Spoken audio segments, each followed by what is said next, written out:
반갑습니다. 고득점을 화학 단숨에 끝내기 임다은입니다. 이번 시간에는 2017학년도 미트디트 13회 기출문제를 풀어보도록 하겠습니다. 이 미트 13회 기출문제는 이 이전과는 약간의 형식상의 차이를 보이게 되는데요. 그 차이는 일단 문항수가 한 문항이 늘어나서 20문항으로 출제가 되고 있습니다. 여러분이 이제 준비를 하고 있는 2023학년도 시험에서도 마찬가지로 20항이 출제가 될 건데요. 이 출제되는 기조가 이때부터 바뀌어서 계속 쭉 이어지고 있습니다. 물론 이때 시험 문제보다는 최근에는 좀 더 어려워지고 있긴 하지만 그렇다고 해서 난이도 전체가 너무나 많이 높아지는 건 아니거든요. 그래서 기본적인 추론형 문제들에는 어떤 개념들을 주로 묻고 있는지, 그리고 어떤 방식으로 또 출제가 되고 있는지 문제들 하나하나 풀어가면서 여러분들의 주요 개념들을 다시 한번 점검해 나가 보시기를 바랍니다.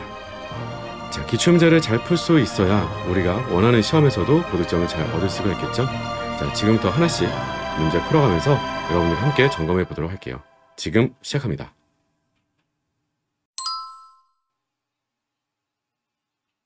1번 문제 함께 풀어보도록 할게요.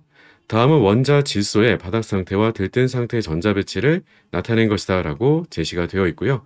그리고 이에 대한 설명으로 옳지 않은 것은 이라고 주어져 있는데, 일단은 들뜬 상태라고 했을 때는 어떤 형태로 들떴는지를 먼저 확인해 보고 나머지 문항들을 같이 살펴보도록 할게요.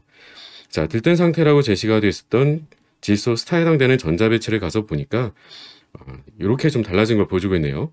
2s오비탈의 전자가 원래는 3개 있어야 되는 건데 그 전자 하나가 3s오비탈로 들떠있는 상태로 제시를 해주고 있네요.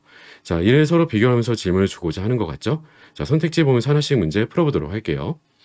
자, 1번에서 질소의 중성자 개수는 7개이다 라고 제시해주고 있었는데, 이 부분은 이 앞에서 우리가 예비검사 때 문제를 풀 때도 유사한 방식으로 한번 출제가 된 적이 있었죠. 자, 원자에 대한 우리가 기호 표현을 해줬을 때 그 앞쪽에 써지게 되는 14,7에 해당되는 표현이 어떤 의미가 되는지를 알고만 있다면 1번 쉽게 풀 수가 있었을 거예요.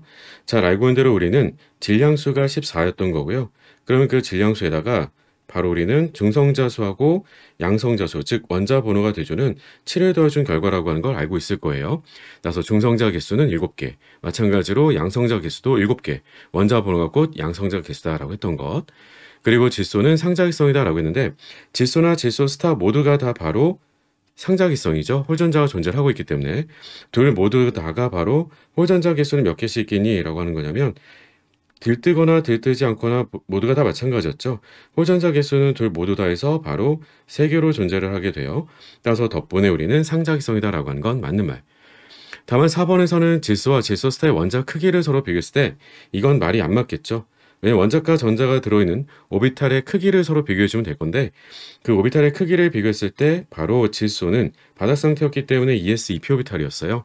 하지만 바로 질소 스타라고 했던 부분은 3s 오비탈까지 전자가 채워지게 되는 형태를 띠고 있었던 거니까 사이즈가 더 클 수밖에 없겠지라고 하는 거죠. 따라서 크기는 같다라고 했으므로 틀린 거고요. 답은 4번이라고 하시면 되겠죠. 5번에서는 1차 이온에지는 질소가 질소 스타보다 크다라고 했는데 이 부분도 마찬가지가 되겠죠. 항상 이온 에너지를 비교를 한다라고 했을 때는 전자를 제거해주는 오비탈의 에너지 준위가 제일 중요해요. 자, 따라서 우리가 바닥 상태의 질소라고 했다면 전자를 제거해주는 오비탈의 에너지 준위라는 건 2p 오비탈의 에너지 준위를 바탕으로 이온 에너지를 따져봐야 되겠다라고 하는 거고요. 그리고 질소 스타, 들뜬 상태라고 하게 되면 들떠가지고 전자가 어디까지 올라가 있니? 라고 하는 것을 볼 필요가 있는데 그건 바로 3s 오비탈이었죠. 3s 오비탈의 에너지 준위가 2p 오비탈보다 에너지 준위가 더 높기 때문에 덕분에 전자를 제거할 때 필요한 에너지는 바닥 상태인 질소에서가 더 많이 필요로 하더라 라고 문제를 풀어줄 수도 있겠고요. 혹은 어쨌든 들뜬 상태라고 얘기했기 때문에 그 말은 뭐예요? 바닥 상태가 가장 안정한 상태였으므로 그때보다는 분명히 우리는 에너지를 흡수해야지만 가능하겠죠. 에너지를 분명히 흡수해야지만 우리는 들뜬 상태가 돼줄 수 있겠고, 그 들뜬 상태를 더 넘어서서 우리는 바로 이온 에너지라고 했던 게 뭐가 되겠어요? 양이온 기체가 만들어질 때까지 필요한 에너지예요. 그러니까 그때까지 추가적으로 에너지가 더 필요하게 되는 거니까 그러면 결과적으로는 질소 바닥 상태에서 에너지가 더 많이 필요하겠지라고 생각하셔도 괜찮겠죠? 두 가지 모두 다가 틀린 표현은 아닌 거니까 여러분들이 활용하시면 더 좋을 것 같습니다. 1번의 답은 4번이었고요. 우린 2번 문제로 이어서 문제 풀어가 보도록 할게요. 2번 문제 함께 풀어보도록 할게요. 표는 주기표 2주기와 3주기의 원소에 안정한 이온을 나타낸 것이다 라고 제시를 해주고 있고요. 리튬 양이온, 베릴륨 이가 양이온, 산소 2-F-, 소듐 양이온, 마그네슘 이가 양이온, S2-, 그리고 Cl-까지 1쪽, 2쪽, 16, 17쪽까지고 이 8개의 이온들에 대한 비교를 물어보고자 한다라고 하는 거고요. 이에 대한 것으로 가서 확인해 보자라고 하는 겁니다. 기업번의 전자 배치는 마그네슘 이가 양이온과 산소 2-는 서로 같은 거냐라고 했는데 이미 문제에서도 나와 있기도 하지만 위에 있는 정보를 보지 않더라도 우리는 기업번은 맞다라고 해줄 수 있어야 되겠죠. 그 이유는 바로 원자 번호가 12번인 마그네슘이 전자 2개를 잃어버리고 원자 번호 8번인 산소와 전자 2개를 얻게 되면 그 해당되는 전자 배치는 바로 네온과 동일하다가 되기 때문에 기업번선은 맞다라고 풀어주면 되겠고, 반지름에 대한 비교라고 했다면 Cl-가 S2-보다 크다라고 했는데 이 말은 항상 틀리다라고 하는 거죠. 왜냐하면 전자를 우리가 더 많이 얻으면 얻을수록 그럴수록 유액전하가 줄기 때문에, 그렇죠? 따라서 우리가 유액전하가 줄게 되면 줄수록 그럴수록 우리가 사이즈는 크다라고 하게 되는 거니까, 따라서 우리가 반지름은 누가 더 큰 거니라고 하면 전자가 더 많이 얻은 S2-의 사이즈가 더 클 수밖에 없겠다. 디귿 반사는 베릴륨 이가 양이온에서 한 개의 전자를 제거하는 데 필요한 최소 에너지는 리튬 양이온에서보다 크다라고 얘기해주고 있어요. 이 말이 무슨 말이 되겠니? 라고 하는 건데 이건 전혀 어려운 표현이 아닌 거죠. 말 그대로 순차적 이온 에너지를 비교를 하자라고 제시해주고 있는 거고요. 그럼 베릴륨 이가 양이온에서 전자를 하나 제거한다라고 했던 표현은 다름이 아니라 베릴륨 기준에서 봐주게 되면, 그러면 전자를 하나 제거하면 베릴륨 1가 양이온, 전자를 2개를 제거해주면, 즉 2번째 전자를 제거해주면 베릴륨 2가 양이온. 그럼 여기서 전자를 제거한다라고 했던 거니까 바로 베릴륨 입장에서는 어떤 에너지가 되겠니라고 하면 3차 이온 에너지가 돼주겠죠.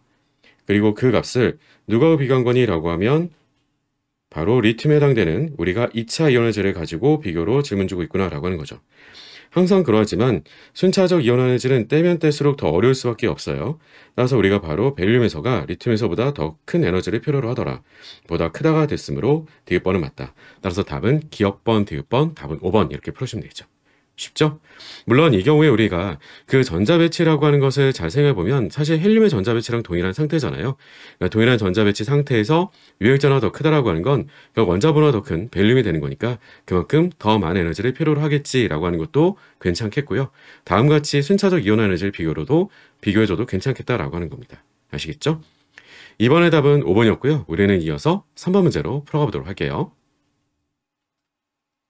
3번 문제 함께 풀어보도록 할게요. 가장 타당한 루이스 구조를 근거로, 즉 형식 전하가 최소가 되는 루이스 구조를 근거로 원자과 껍질 전자쌍 반바 이론과 원자과 결합 이론을 적용하여 다음 화학종에 대해 설명한 것으로 옳은 것만을 보기에서 있는 대로 고른 것은 이라고 제시하고 있습니다. NO2와 NO2 플러스, NO2 마이너스가 주어져 있는데 대표적인 질소 산화물에 대한 루이스 구조 비교 문제가 되는 거죠. 이때 가장 주의점은 NO2 플러스라던가 NO2 마이너스는 아니에요, 사실. 그죠? 왜냐면 NO2 플러스라고 하게 되면 우리는 입체수 합을 따져보게 되면 그러면 우리는 양쪽에 산소가 2개가 있기 때문에 본등표는 2개가 돼주겠고요.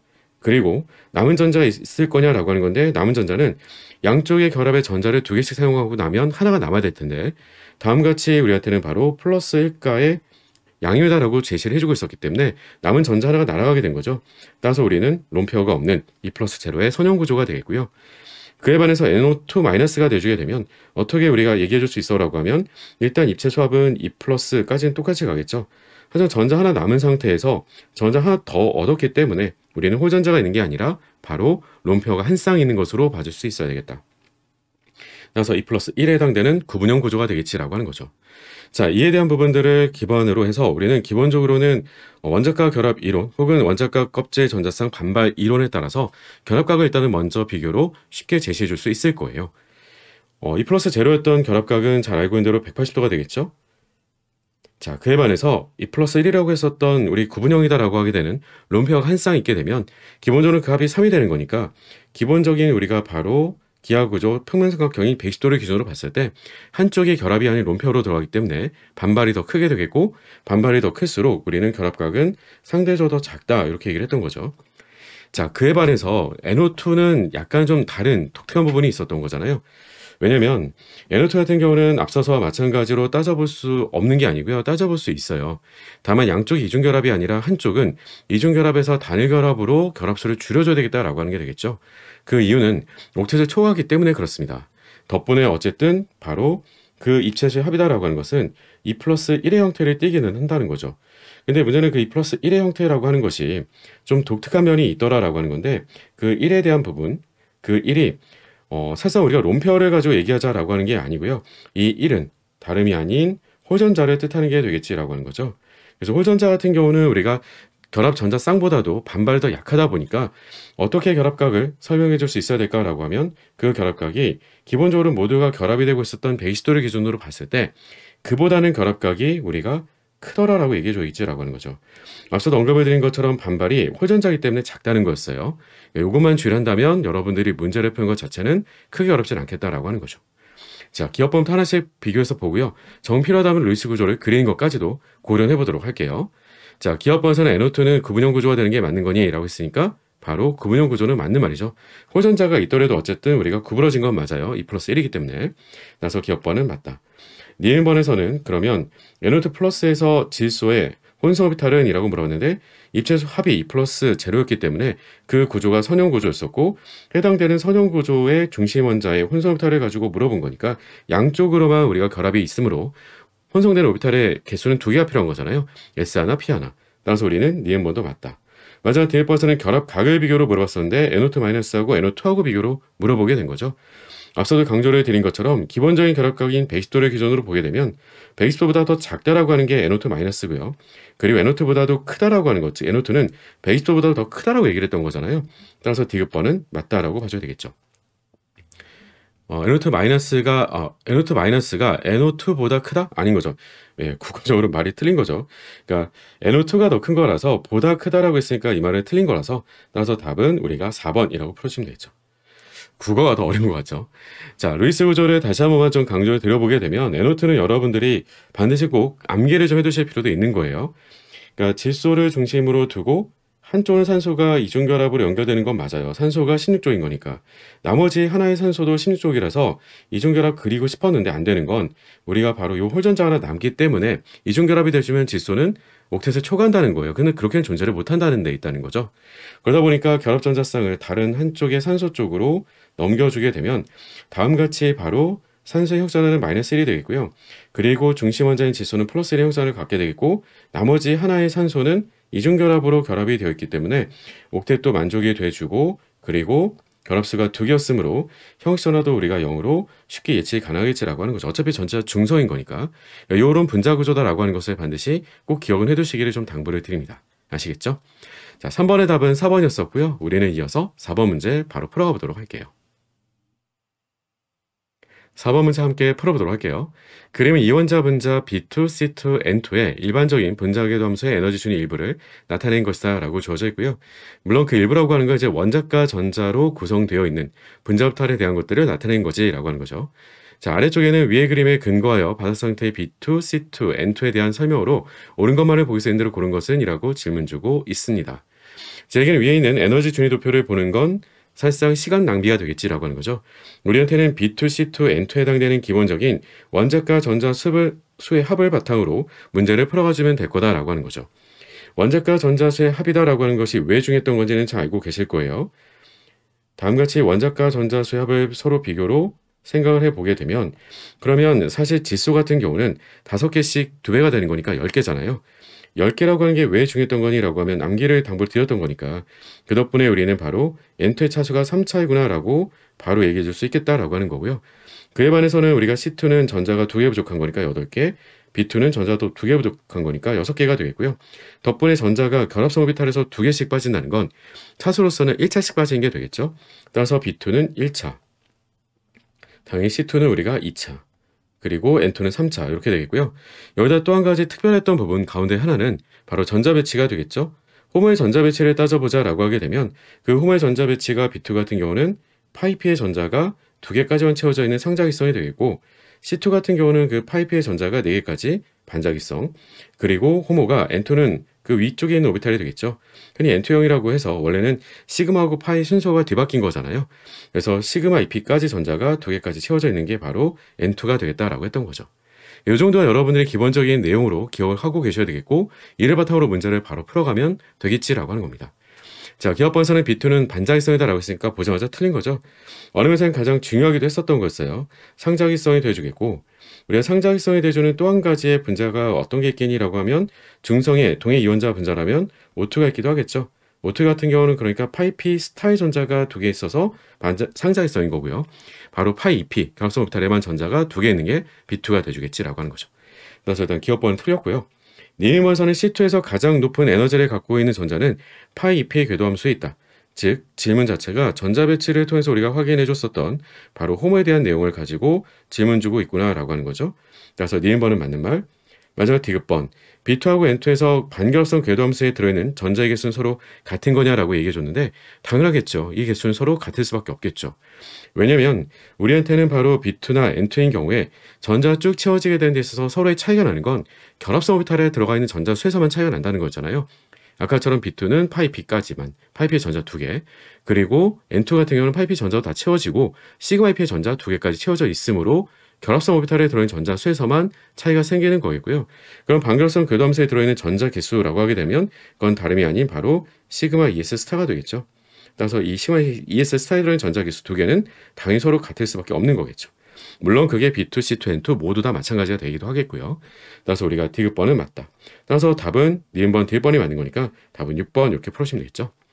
자, 물론 미트를 준비하시는 분들 가운데서는 원 기출 문제가 되는 문제들은 당연히 그 의협 사이트에 들어가면 다 있어요. 그래서 다운받아서 문제를 풀어보시기도 할 텐데 그러면 이렇게 답지가 아무래도 조금 다르게 정답 표현이 나왔을 거예요. 근데 정답 표현이 나와 있는 것과 이게 좀 약간 차이가 나는 건 일부러 제가 1번부터 7번까지 특히 멀티플 초이스 문제가 돼주는 이런 다지선다형 문제에서는 제가 일부러 그 선택지를 기억, 니은, 디귿부터 시작을 해서 치치선다형으로 바꾸는 거예요. 그러니까 그렇게 해주면 여러분들한테 어떤 부분에 도움이 많이 되냐면 명확하게 어떤 게 맞고 어떤 게 틀린지를 찾아내야지만 답을 정확하게 골라낼 수 있는 거잖아요. 그러니까 그런 연습을 지금부터도 여러분들이 차곡차곡 계속 진행해 나가시길 좀 당부드리는 겁니다. 한두 개만 딱 골라내고 나서 답을 쉽게 골라내게 되는 형태들의 연습은 그렇게 썩 도움이 되지 않기 때문에 그래요. 자, 좀 단소리가 좀 많이 길어지기도 했었네요. 오랜만에. 자, 4번의 답은 6번이었었고요. 우리는 이어서 5번 문제 풀어보도록 할게요. 5번 문제 함께 풀어보도록 할게요. 이상기체에 대한 설명으로 옳은 것만을 보기에서 있는 대로 고른 것은 이라고 돼 있고요. 아예 위에서 문제 상황 자체가 아예 없어요. 그냥 말 그대로 그냥 개념을 확인하는 정도 외에는 없겠지라고 하는 거죠. 기업번에서는 기체 입자의 충돌은 완전 탄성이다라고 얘기를 했는데 그게 곧 바로 이상기체에서의 성질을 얘기해주고 있기도 한 거잖아요. 우리는 흔히 가정을 한다라고 얘기를 했던 건데 그 가정이 어떤 부분이 있었어라고 했던 거냐면 우리는 이상기체에 대해서 그 가정으로 인력을 무시한다라고 얘기를 했던 거고요. 그리고 그 기체 자체의 부피를 무시를 한다라고 했던 거였어요. 부피 자체를 우리가 아예 없다라고 무시를 하게 되면 그 덕분에 연결된 것으로는 바로 특히 자체 부피가 없다라고 하는 것 때문에 그렇잖아요. 이 부피 없다라고 하는 것 때문에 우리는 반발력도 없다라고 하는 거예요. 즉 밀쳐내게 되는 힘조차도 딱히 다른 것들이 없겠다. 왜? 공간 차지하고 있는 것 자체가 부피가 없다라고 보고 있었던 거기 때문에 그런 거죠. 이 두 가지가 의미하는 바가 뭐가 되겠니라고 하면 덕분에 우리는 이상기체는 바로 상호간에 잡아당겨주게 되는 포텐셜 에너지가 덕분에 우리가 없다라고 말을 하게 되는 거지라고 하는 거죠. 이와 같은 이유들 때문에. 따라서 우리는 그 외에 나머지 에너지, 즉 오로지 운동 에너지만 존재를 하게 되는 거야 라고 하게 되는 거고요. 그럼 이걸 제외한 바로 우리는 나머지 포텐셜 에너지 자체는 없다라고 볼 수 있겠지라고 하는 거죠. 자, 그러면 그 안에서 우리는 상호간의 충돌이 일어나게 되는 입자 간의 그 충돌들을 통해서는 에너지의 손실이 있으면 되겠다 안 되겠다? 있으면 안 된다는 거죠. 따라서 우리가 바로 그 충돌을 통한 에너지의 손실 혹은 에너지에 우리가 상호간의 전환이 일어날 수 있긴 하겠지만 에너지의 손실은 일어나면 안 되기 때문에 에너지 손실이 없다라고 하는 것은 곧 바로 완전한 탄성 충돌을 하는 것으로 표현해 줄 수 있겠지라고 하는 거죠. 따라서 기업번은 맞다라고 해주시면 되고요. 니은번에서는 입자 사이에는 분산력이 작용한다라고 했는데 이미 제시해줬던 거잖아요. 분산력이 됐던 뭐가 됐든 입자 간의 인력 자체가 우리가 아예 없다라고 무시를 하자라고 했던 게 이상기체였으므로 니은번은 틀린 게 돼주겠고 디귿번에서는 압력과 온도가 일정하다라고 하게 된다면 나머지 상태 변수가 되는 건 부피하고 몰수에는 없는 거겠죠. 서로 비례가 된다라고 했던 말은 맞는 말. 따라서 답은 5번이 맞지라고 풀으시면 되죠. 이쯤 되면 문제가 정답률 100% 나오진 않을까요? 정말 잘못 찍지 않은 이상에는 절대로 틀릴 수 없는 문제였을 것 같아요. 넘어가도록 할게요. 5번의 답은 5번이다 라고 하는 거고요. 우리는 6번으로 이어서 문제 풀어보도록 할게요. 6번 문제 함께 풀어보도록 할게요. 그림은 알루미늄 결정의 입방 단위 세포를 구성하는 모든 원자들의 위치를 나타낸 것이다. A와 C는 단위 세포에 마주보는 두 면이고 B는 단위 세포를 이등분하는 단면이다. 이미 그림에서 다 표현을 써줬기 때문에 굳이 우리가 딱히 그렇게까지 어려운 느낌은 없겠고요. 다만 이 그림으로부터 우리가 파악이 가능할 수 있어야 될 부분 가운데 하나는 흔히 우리가 보게 되는 면심 밑방의 형태를 취하고 있는 부분은 어떤 걸 참고해서 보면 될까라고 하는 건데, 그건 잘 알고 있는 대로 바로 비층을 통해서 우리는 면심 밑방인 거구나 라고 하는 것을 알아봐 주면 되겠죠.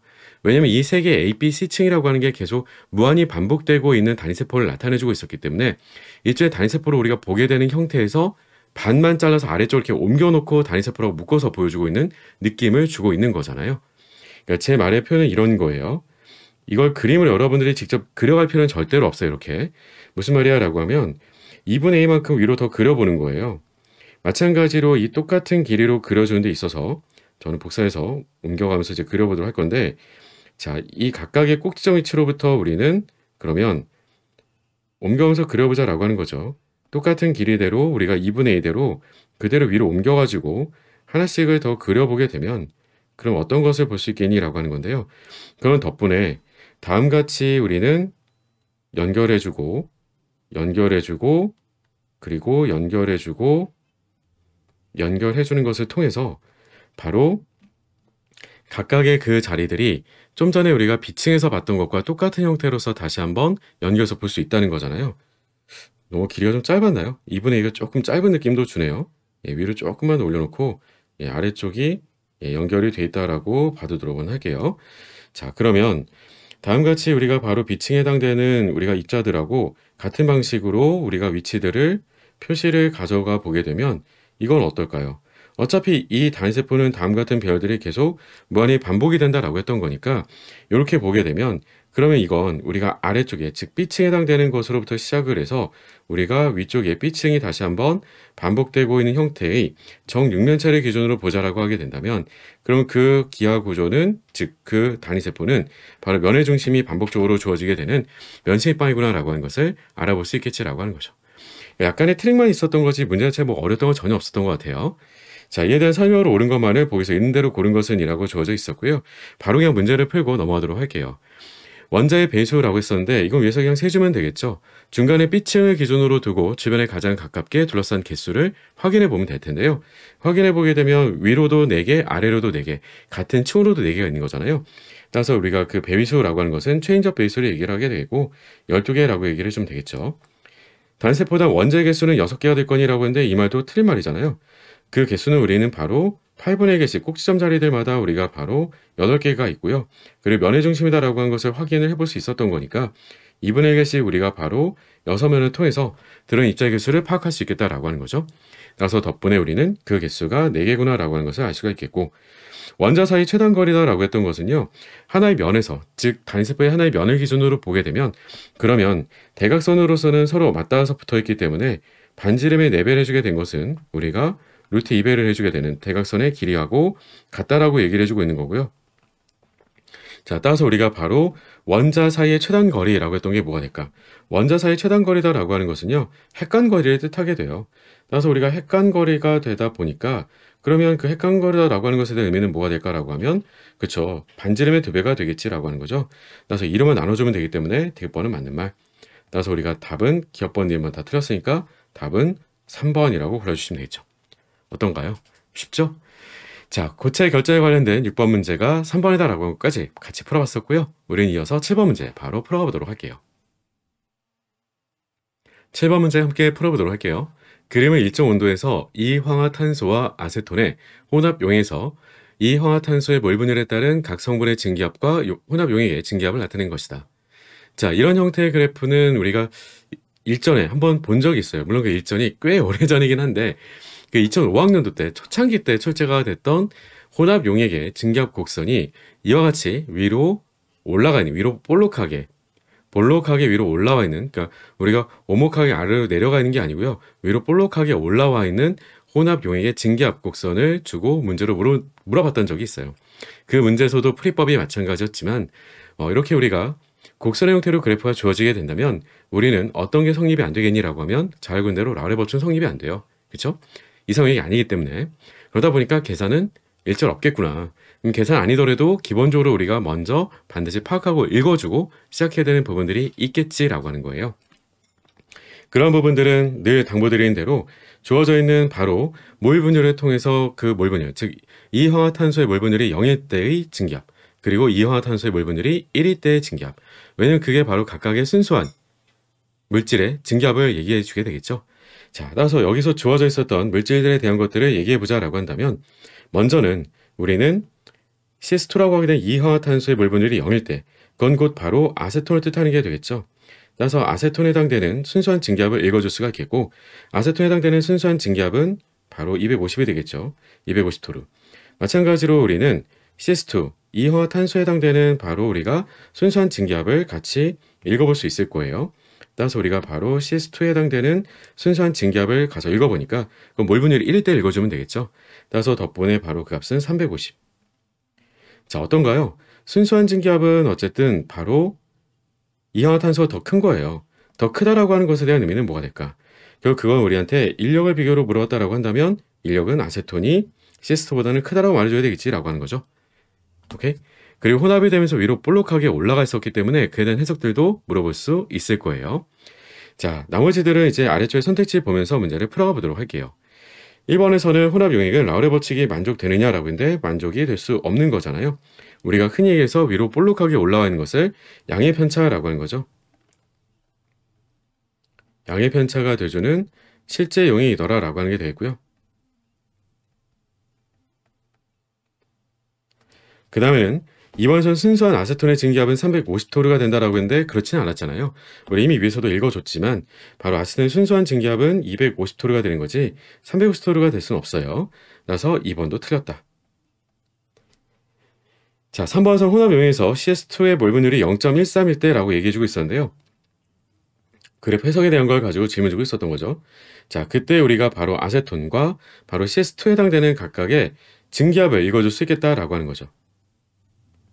자, 보게 되면 CS2는 어때요? 이화탄소는 오른쪽으로 가면 갈수록 용액에 들어있는 비율이 높아지는 거잖아요.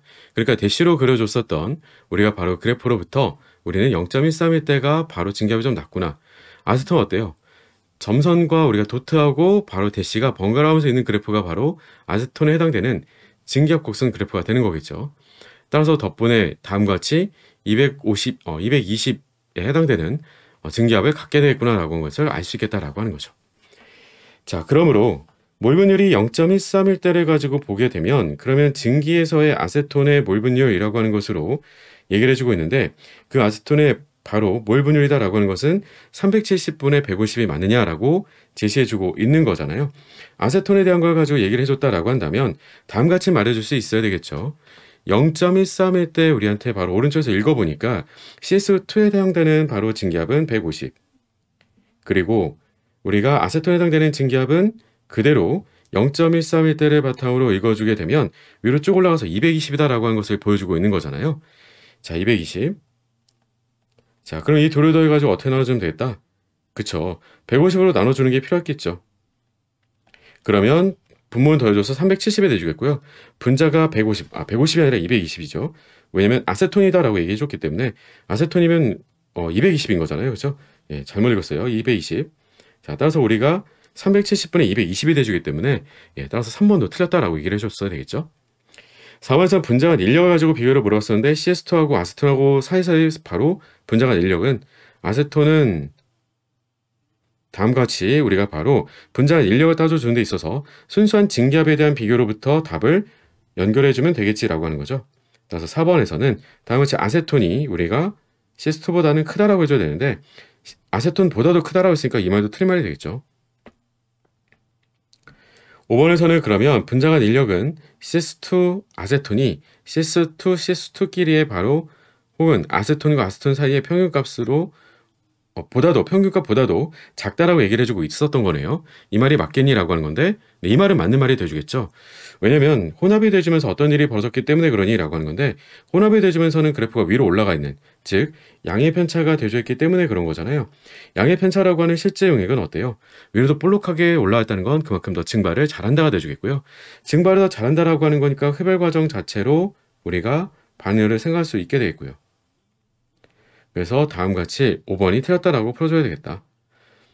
자, 그럼 답은 5번이 맞다라고 풀어줘야 되겠죠. 나머지 다 틀린 거니까요. 자, 따라서 답은 5번이라고 풀어주시는 게 되겠죠. 자, 7번의 답은 5번이었었고요. 우리는 이어서 8번 문제로 넘어가 보도록 할게요. 8번 문제 함께 풀어보도록 할게요.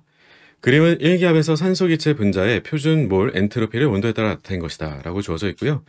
우린 엔트로피에 대한 건 기본적으로 잘 알고 있지만 개에다가 열이 가해지게 되면 그 개라고 하는 건 산소기체 분자가 되겠고요.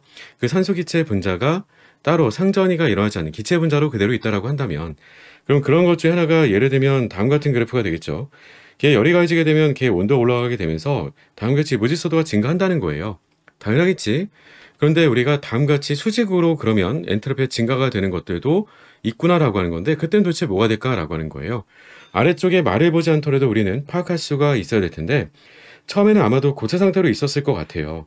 그 이유는즉슨 처음에는 우리가 개에 열이 가해진 것만큼 일정 압력에서 가해진 열이 되는 거니까 QP만큼 열이 가해질 거예요.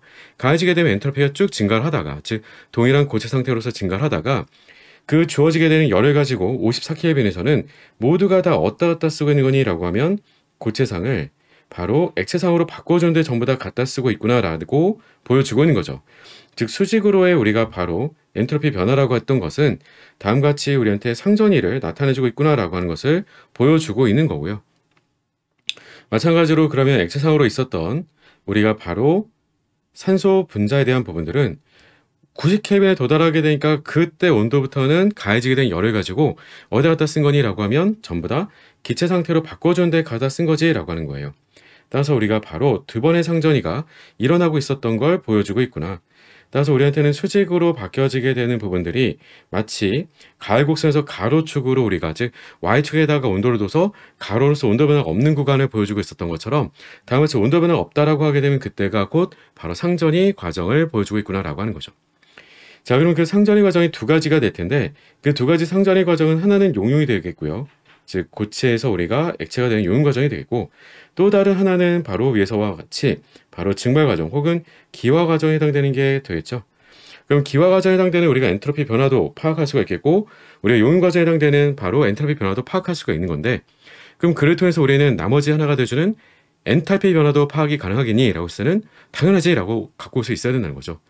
근데 그에 해당되는 배경 지식, 개념은 다름이 아니라 여기 있어요. 바로 우리한테는 상전이 과정이다 라고 하는 것이 어떤 걸 뜻하겠니? 라고 하는 거죠. 상전이 과정은 잘 알고 있는 대로 바로 가역 과정이에요. 가역 과정이다 라고 하게 되면 데타지가 0이 되므로 덕분에 우리는 데타 S를 다음과 같이 쓸 수 있더라 라고 했던 거죠. T분의 바로 데타 H로 쓸 수 있다라고 했던 거죠. 그죠? 자, 따라서 우리한테는 그러면 분모 쓰던 온도 T를 좌변으로만 이항시켜 준다면 바로 이 각각의 상전이 과정에서의 엔탈피 변화를 비교하고 혹은 구해볼 수도 있겠구나라고 하는 거죠. 각각에 대한 경우에 대해서 바로 한번 작성을 좀 해보도록 할게요. 만약에 우리한테 아래쪽에 쓰던 용융 과정을 가지고 물어본다라고 한다면 그러면 델타 H 용융은 얼마라고 하는 걸 얘기해 줄 수 있을 거야 라고 얘기해 줬을 때 Y축으로의 바로 수직으로의 변화량은 그 차이값이 바로 8줄/몰켈빈이 돼주겠고 여기다 그때 온도라고 하는 것이 54켈빈으로 주어져 있었던 거니까 따라서 덕분에 우리는 다음과 같이 답을 말해줄 수 있겠구나 라고 하는 거고요. 자, 또 한 가지는 바로 델타 S 기화예요. 델타 S 기화를 바탕으로 델타 H 기화, 즉 우리가 바로 기화열을 구해줄 수 있겠구나 라고 하는 게 되겠죠. 따라서 우리가 델타 H 기화 혹은 델타 H 증발이라고도 얘기할 수도 있겠죠. 자, 어쨌든 우리가 이 과정에서는 얼마만큼 열이 가해져서 전부 다 바꿔준 거니 라고 하는 건데 그 결과로서 엔트로피는 94에서 170으로 증가를 하고 있었던 거고요. 자, 그 증가라고 했던 것은 얼마예요? 그러면 76줄/몰켈빈만큼 증가를 이루게 된 거죠. 따라서 엔트로피 증가가 76이고요. 그때 온도가 90켈빈이었으니까 곱으로 써주게 된다면 그럼 우리는 바로 줄/몰켈빈으로 얘기를 해주면 되겠죠. 물론 아래서도 몰이 빠지면 안 되겠고요. 자, 근데 킬로조 단위로 쓴다라고 하게 된다면 어떻게 바꿔줘야 되겠어요? 원래는 보편적으로는 우린 킬로조 단위로 쓰는 거잖아요. 킬로조 단위로 쓰는 게 보편적인 표현이잖아요. 그래야지 우리가 다른 문제를 풀 때도 이와 비슷한 내용이 있다면 갖다가 그대로 활용하면서 문제를 풀어갈 수도 있겠지라고 하는 거죠. 자, 따라서 위에서도 우리가 1000으로 나눠주게 되면 킬로조 단위로 다음같이 바꿔서 표현을 써줄 수 있겠다라고 하는 거죠. 오케이? 자, 이런 내용들 가지고 다음에서 어떻게 묻고 있는지 바로 확인하고 답을 찾아가 보자라고 하는 겁니다. 자, 기업번에서는 70켈빈에서 산소 기체 분자의 물리적인 상태는 액체상인 거니? 라고 얘기해주고 있었던 건데요. 80켈빈이면 뭐가 되겠어요? 54켈빈과 90켈빈 사이가 되는 거잖아요. 물론 그 조건이 1기압일 때를 가지고 얘기를 해주고도 있는 거고요. 1기압일 때 바로 정상 어는 점은 54켈빈. 그리고 우리가 1기압일 때 정상 끓는 점이다라고 하는 것은 90켈빈. 그죠? 그래서 그 사이 값이 돼주기 때문에 해당되는 바로 물질의, 즉 산소기체 분자의 물리적인 상태라고 한다면 우리는 액체상이다라고 얘기를 해줬어야 되겠고요. 자, 그러니까 기업번은 맞다라고 해주면 되겠죠?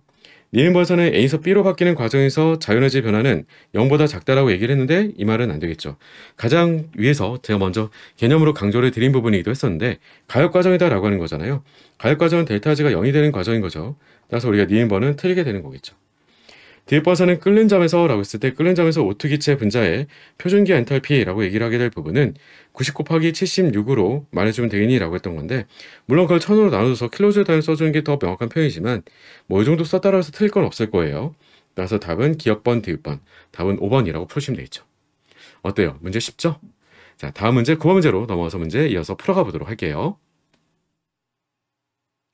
9번 문제 함께 풀어보도록 할게요. 다음은 25도씨에서 탄소 3개, 수소 6개인 탄화수 화물의 연소반에 대한 열화학 반응식을 나타낸 것이다. 계수까지 전부 다 보여주고 있었네요. 그리고 연소열이 마이너스 2060kJ라고 제시가 되어 있었고요. 아래쪽에 보니까 단 CO2하고 H2O, 즉 물에 해당되는 표준 생산 엔탈피가 마이너스 390, 마이너스 290. 뻔한 거죠. 이쯤 되면 무조건 일단 작성을 하셔야 되는 거죠. 어떤 것을? 표준 생산 엔탈피를 이용해서 반응 엔탈피를 구할 수 있다라고 할 부분을 먼저 작성을 하고 시작할 필요가 있겠죠. CO2의 개수는 3이었었고요. 3 곱하기 마이너스 390. 그죠? 그리고 플러스 생성물인 물은 3몰이 생성됐던 거니까 3 곱하기 마이너스 290. 에다가 거기다가 우리한테는 제시를 하지 않았던 바로 반응물의 표준 생성 엔탈피를 X라고 둔다면 개수가 1몰이었고 그 값을 빼준 그 결과가 얼마라고 보여주고 있어 라고 하는 거냐면 그 결과가 바로 마이너스 2060kJ 이하라고 하는 것으로 제시를 해주고 있는 거죠. 자, 그러면 이건 너무나 쉽게 풀 수 있죠. 왜냐면 어차피 산소 기체 분자는 원소이기 때문에 제로가 되겠고요. 자, 그러면 해당되는 계산을 좀 생각을 해보게 되면 그러면 3 곱하기 만약에 400이라고 했다면 1200이고 1200에서 30이 부족한 거잖아요. 1170. 마찬가지로 우리가 3 곱하기 300이었다면 900. 900에서 30이 모자란 거니까 870. 그럼 더해주게 되면 얼마인가요? 그러면 2040. 그쵸? 마이너스 2040에서 마이너스 x를 해준 결과가 마이너스 2060이에요. 그럼 마이너스 x 넘겨준 플러스 x가 되고 마이너스 260 반대로 넘겨준 플러스 260이 되는 거니까 플러스 20kJ이 돼주겠죠. 자, 따라서 다음같이 계산을 해주게 된다면 그러면 우리는 간단하게 x값을 찾아줄 수 있겠다라고 하는 거죠. 자, 따라서 우리가 x값은 얼마가 되더라? 따라서 x값은 플러스 20kJ이 되더라라고 하는 거죠.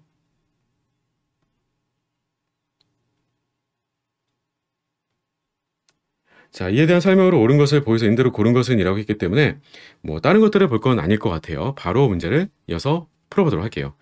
혹시나 뭐 다른 것들도 구할 게 있을까 싶어가지고 좀 더 고민해봤는데 뭐 그럴 건 없을 것 같아요. 기업번 엔트로피는 증가가 되는 거니? 라고 했는데 뭐 이런 부분도 늘 당부를 드리는 거지만 기업번에 해당되는 것은 바로 반응열을 봤을 때 우리가 연설이라고 하는 연소 과정에 해당되는 것을 가지고 본 거잖아요. 연소 과정에 해당되는 건 두 가지가 공통된 특징인데요. 다음같이 바로 발열 과정으로 진행된다는 거예요. 연소 반응은 항상 발열 반이다라고 하는 거, 예외가 없다라고 하는 거고요. 다음같이 특히나 또 안 좋은 연소 생성물을 만들게 된다라고 하게 된다면 그러면 그때는 항상 입자수가 감소가 되는 반응이에요. 입자수가 감소된다는 반응은 무슨 반응이라고요? 그렇죠. 엔트로피가 증가되는 게 아니라 엔트로피가 감소되는 반응인 거지 라고 하는 거죠. 따라서 기업번은 틀렸다라고 해줘야 되고요. 표준 생성 엔탈피는 다음과 같이 우리한테 탄소가 3개, 수소가 6개짜리에 대해서 표준 생성 엔탈피 이건 이미 계산했던 거네요. 그쵸? 그러니까 니은번은 맞다라고 해두시면 되겠고 마지막 디귿번 그러면 표준 내부 에너지 변화하고 표준 반응 엔탈피하고 서로 비교. 근데 이 비교도 실은 바로 위에서 엔트로피 비교를 따져줬을 때 기업반 따져줬을 때 입자수가 감소가 되는 반응이다라고 얘기를 해줬던 거잖아요.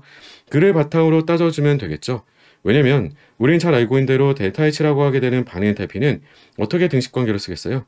그러면 그 값은 우리한테 바로 내부 에너지 변화에다가 1에 해당되는 부분을 가지고 반응식에 맞춰서 바꿔주게 되면 델타 N지 RT가 되는 거잖아요. 그런데 입자수가 감소가 되는 반응이다라고 했던 거였어요. 그럼 마이너스가 되겠죠. 마이너스가 되는 거니까 결과적으로는 누가 더 크니라고 하게 되면 내부 에너지 변화가 엔탈피 변화보다는 더 크다라고 말해줘야 되겠지라고 하는 거죠. 따라서 우리는 바로 2번이 맞다라고 얘기를 해주면 되겠죠. 자, 2번이 아닌 거죠. 니은번, 디귿번이 맞는 거니까 따라서 답은 6번 이렇게 말해줘야 되겠죠. 예, 저도 순간적으로 좀 잘못 봤어요. 내부 에너지 변화가 더 크다라고 하는 거 디귿번은 맞는 말이 되겠죠. 자, 9번의 답은 6번이었었고요. 우린 이어서 10번 문제 풀어가 보도록 할게요. 10번 문제 함께 풀어보도록 할게요. 다음은 온도 T에서 탄산칼슘의 분해 반응에 대한 열화학 방식과 평형상수를 나타낸 것이다. 평형상수가 1로 제시가 되어 있었는데 반응식에 보니까 생성물 쪽에만 기체상이 있고요. 그 기체상이 바로 CO2잖아요. 따라서 우리는 평형상수식이 CO2 기체 압력이 되어주겠고요.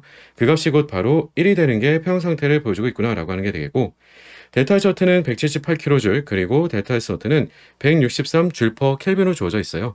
온도 T는 따로 제시를 해주진 않았지만 위에서의 평형상수 값이 말 그대로 1이었기 때문에 이 주어진 정보로부터는 일단은 먼저 델타 H 너트 값이 0이다라고 하는 것을 말해줄 수 있게 되겠죠. 따라서 덕분에 우리는 누구도 구해줄 수 있겠니? 라고 하면 온도 T도 구해줄 수 있겠지? 라고 하는 거죠. 델타 H 너트에 정의다 넣어서 써보게 되면 그럼 덕분에 온도 T는 어떻게 더 쓸 수 있는 거야? 라고 하는 게 델타 H 너트를 델타 S 너트로 나눠주면 그만인 거잖아요. 따라서 우리는 그 덕분에 바로 온도를 얘기해 줄 수 있을 텐데 그럼 178 나누기 163이다라고 하는 것으로 말해줘 끝내면 안 되겠고요. 여기다 곱하기 단위 일치를 시켜주기 위해서는 세제곱으로서 온도를 제시해 줄 수 있어야 되겠다. 이 정도가 기본적인 내용으로 우리가 문제를 풀어갈 수 있는 부분들이 되주겠죠. 자, 문제 바로 확인하고 풀어보도록 할게요. 단 델타 S 너트는 마찬가지로 온도의 무관하게 일정하고요. 그리고 전 과정에서 CaCO3 고체상은 남아있다. 즉 평형 상태는 계속 유지가 될 거다라고 제시를 해주고 있는 거겠죠. 1번에서는 CO2 기체 압력이 1기압이다. 맞는 말이었었고요. 우리가 먼저 읽어줬던 내용이었었죠. 그리고 그 정보로부터는 2번도 바로 얘기를 할 수 있었어야 되는 건데 이 말이 아예 틀린 거잖아요. 따라서 우리가 델타 H 너트 값은 0보다 작다가 아니고 0보다 크다도 아니고 그냥 0이다 라고 얘기해줘야 되는 거니까 답은 2번. 3번에서는 온도 T는 1000켈빈보다 높은 게 맞는 거냐라고 했는데 앞서서 우리가 바로 델타 H 너트가 0이다라고 하는 조건으로부터 정에다가 그대로 넣어주게 된다면 온도 T에 해당되는 값이 대략 얼마 정도가 될지를 파악할 수가 있었던 건데 그 값은 1000켈빈보다 높을 수밖에 없겠죠. 자, 4번에서는 CO 고체상, 즉 산화칼슘을 더 추가를 하게 된다면 이라고 줬어요. 문제는 다음과 같은 조건의 변화를 준다라고 할지라도 반응지수 자체는 변화가 없는 거잖아요.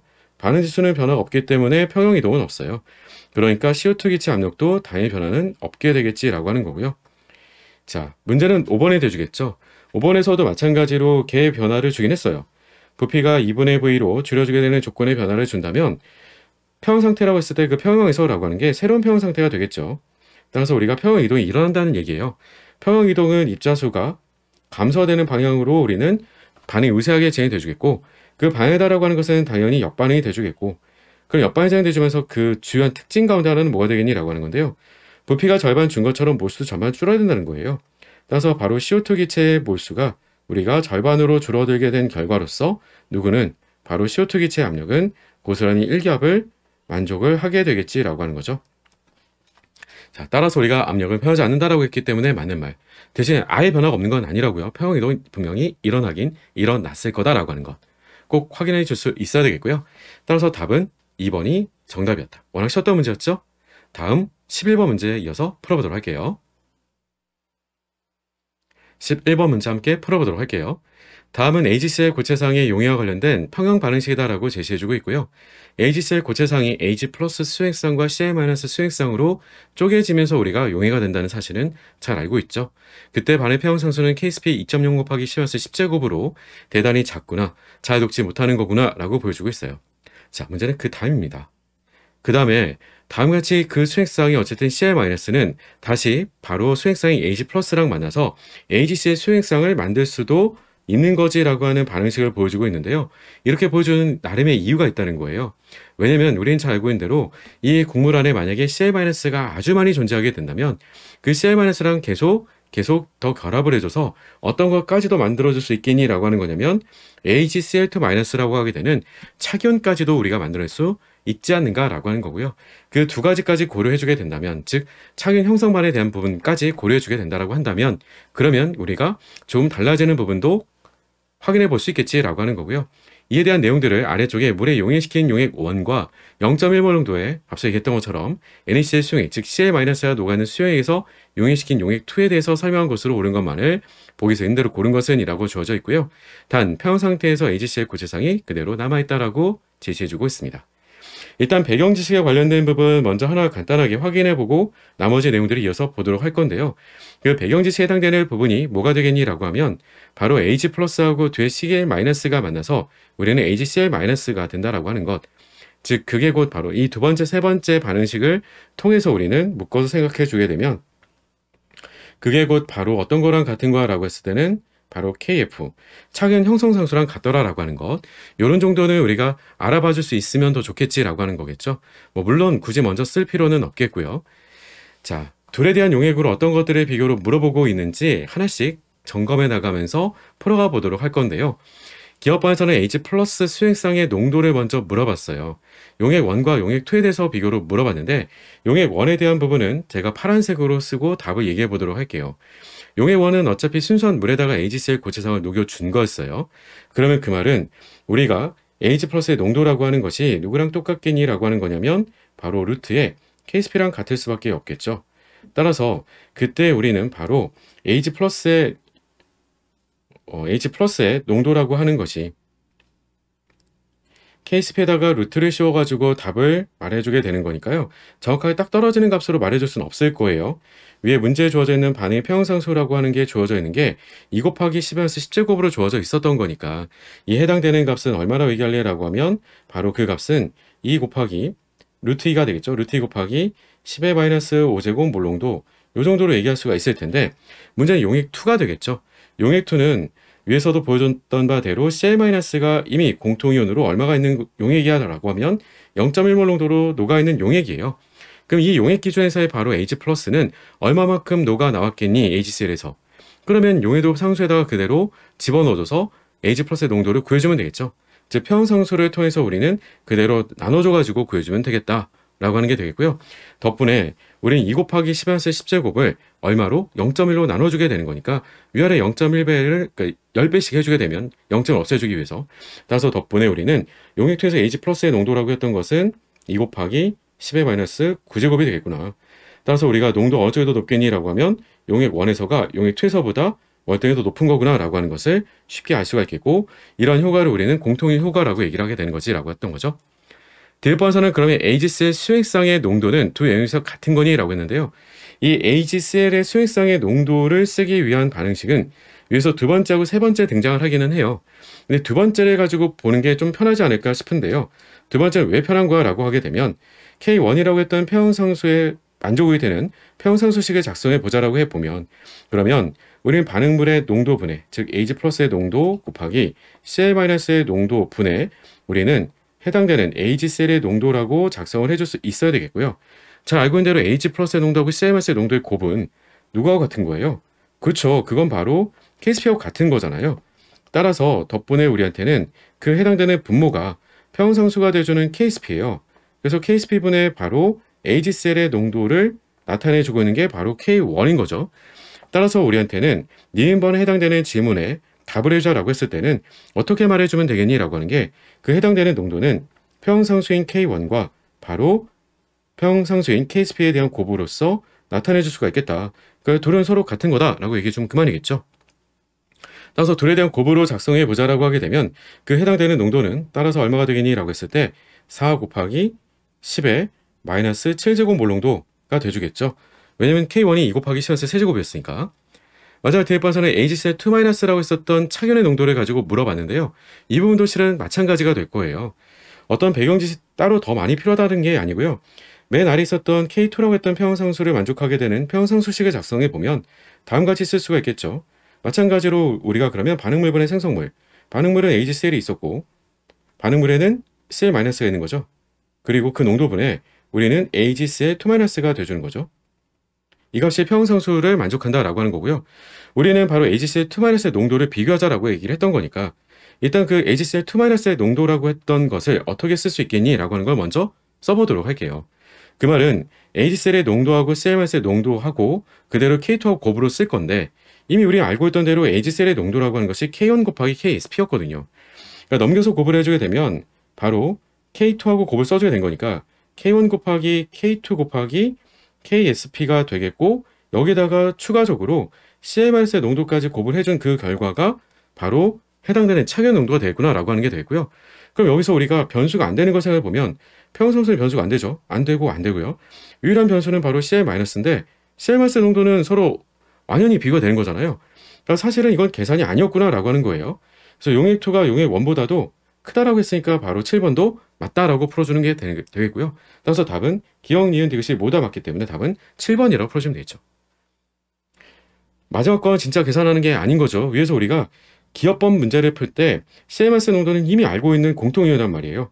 그래서 공통이온으로 용액2에서의 CL-의 농도는 0.1 몰농도였었고 마찬가지지만 용액1에서는 루트의 KSP예요. 뭐 다른 농도가 나올 이유가 전혀 없는 거예요. 따라서 우리가 다음과 같이 말해주면 그만이겠다라고 하는 거죠. 오케이? 자, 따라서 답은 7번이었고 여러분들이 긴장만 하지 않는다면 차분하게 여러분들이 바라보면 평형상수식을 활용해서 얼마든지 쉽게 답을 구할 수 있겠다라고 하는 겁니다.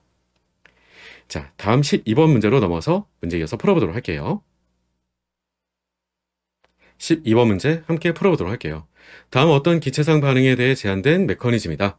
단계 1과 단계 2로 주어져 있었고요.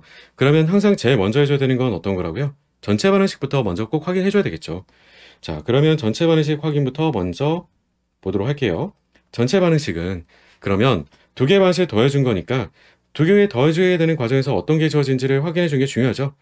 NO3라고 했던 것은 우리가 첫 번째 단계 생성물에 생겨난 건데 그게 두 번째 단계에선 반응물에 있었기 때문에 중간체로 소고가 되겠고요. 또 한 가지 눈에 띄는 부분은 NO2예요. NO2는 바로 반응물에도 있고 생성물에도 있었기 때문에 바로 반응물이자 곧 효소로서 작용해준 역할을 해주게 된 셈이 되겠죠. 지워버리게 되면 우리는 결과적으로 바로 반응물은 NO2하고 이산화탄소가 되겠죠. 둘이 반응을 통해서 그 결과로 누가 만들어지는 거니? 라고 하는 거냐면 그러면 일산화질소하고 이산화탄소가 되더라 라고 하는 것을 찾아줄 수가 있겠고 이 전체 반응에 대해서 우리가 바로 그 속도를 결정하게 되는 단계는 첫 번째 단계가 느리다라고 주어져 있었던 거니까 이 전체 반응에 대한 반응 속도는 첫 번째 단계의 반응 속도랑 같겠고 따라서 우리는 속도 상수가 K1이고 주어져 있던 화학 종들 반응물은 두 가지가 곧 바로 NO2였기 때문에 NO2에 대해서만 우리가 두 개가 있었으므로 제곱으로 따라서 이산화탄소에 대해서는 우리가 0차라고 하는 것으로 말해줄 수 있어야 되겠지라고 하는 거죠. 자, 질문을 이제 가서 나머지들은 확인하면서 답을 바로 내보도록 할게요. 1번에서는 NO2하고 이산화탄소가 반응하는데 2대1의 몰수비로 반응을 한다? 틀린 말이죠. 1대1로 반응한다라고 얘기를 해줬어야 되겠고요. 2번에서는 NO2에 대한 반응 차수는 2차가 되는 게 맞는 거냐? 네, 좀 전에 바로 확인했던 거고요. 반응 차수는 3차가 안 되는 거죠. 2 플러스 0차였어요. 자, 4번에서는 K1하고 K2에 해당되는 걸 가지고 바로 곱을 해주게 된다면 그게 곧 바로 반응속도 상수라고 얘기를 해주고 있었던 건데 이 말은 아예 안 맞죠. 반응속도 상수라고 했던 것은 대문자 K1, 뭐 대문자 K2 이렇게 얘기를 하게 되는 건데 뭐 이런 것들은 아예 일절 등장도 안 하는 거니까 고민할 필요가 전혀 없겠고요. NO라고 했던 것은 반응 중간체가 되겠니? 라고 했는데 NO는 반응 중간체였나요? 아니죠. 이건 생성물이었죠. 반응 중간체라고 했던 것은 뭐가 되겠니? 라고 하면 NO3라고 얘기를 해줬어야 되겠죠. 그래서 모두가 틀렸고 맞는 것은 2번 하나만 맞더라 라고 풀으시면 되겠죠. 너무 쉽죠? 그렇죠? 자, 12번의 답은 2번이었고요. 우리는 이어서 13번 문제 바로 풀어가 보도록 할게요. 13번 문제 함께 풀어보도록 할게요. 그림은 반응물 A가 생성물 P로 변환되는 반응에 대해 온도 T1과 T2에서 반응물 A의 농도를 시간에 따라 나타낸 것이다 라고 제시를 해주고 있는 거고요. 그림을 가서 보니까 초기 농도 0.8몰 농도로 동일하게 주고 있었고 그 농도와 시간에 따른 그래프의 모양 자체가 곡선이었기 때문에 일단은 차수를 찾는 데 있어서는 한 가지는 먼저 제껴놓을 수가 있겠죠. 곡선의 그래프라고 했던 것은 0차 그리고 혹은 우리가 1차 그리고 2차라고 얘기해 줬을 때 차수가 일단은 어떤 건 안 될까? 0차는 일단 안 되겠죠. 0차는 직선의 그래프가 돼야 되는 거니까 안 되겠고요. 그리고 1차냐 2차냐라고 했던 부분을 결정짓게 될 부분은 반감기를 통해서 우리가 확인해 주는 거지 라고 하는 거죠. 반감기가 우리한테는 일정하냐? 일정하다라고 하게 되면 우리는 1차가 되겠고요. 일정하지 않다라고 하면 그냥 2차라고 읽어주면 그만이겠다라고 하는 거예요. 자, 따서 봤더니 온도가 T2일 때는 처음 반감기가 5초였었고요. 그 다음 반감기가 바로 다시 한번 5초가 돼서 10초까지 시간이 걸린 걸 보여주고 있어요. 그러니까 반감기가 계속 일정하게 5초씩 같았기 때문에 우리는 그 차수가 1차인 거구나 라고 하는 걸 알 수가 있게 되겠고, 그리고 두 가지 온도가 나와 있으면 이 두 가지 온도에 따른 각각의 내용들을 좀 정리로 써볼 필요가 있긴 하겠죠. 어떤 부분이 우리한테는 비교가 돼줄 수 있어야 될까? 라고 하게 되면 바로 반감기예요. 반감기를 먼저 다시 한번 확인해 보자라고 하면 T2일 때의 반감기는 앞서서 확인했던 것처럼 5초였었죠. 하지만 T1일 때는 그 시간이 10초로 2배가 걸리는 걸 볼 수가 있게 되겠고요. 그 말인즉슨 우리한테 속도 상수를 가지고 따져보자라고 하게 된다면 직접 구해주지 않더라도, 물론 구하는 것 자체가 어려운 건 아니지만 서로 반비례가 되기 때문에 10대 5에 바로 반감기로부터 5대 10, 따라서 우리가 속도 상수는 1대 2가 되겠구나라고 하는 것을 바로 알아낼 수 있겠지라고 하는 거죠. 물론 이런 정보들을 바탕으로 우리는 어디까지도 미처 생각을 해줄 수 있어야 되겠냐라고 하면 바로 활성화 에너지예요. 물론 온도와 T1, T2 기호로 주어져 있긴 하지만 속도 상수가 바로 2배 증가가 되는 거잖아요. 1대 2의 비율로 2배가 증가된다라고 하는 것은 기울기 구하게 되는 내용이었으니까 마이너스 R분의 우리가 2A, 그리고 제 얘기는 온도가 누가 더 높냐라고 하는 거예요.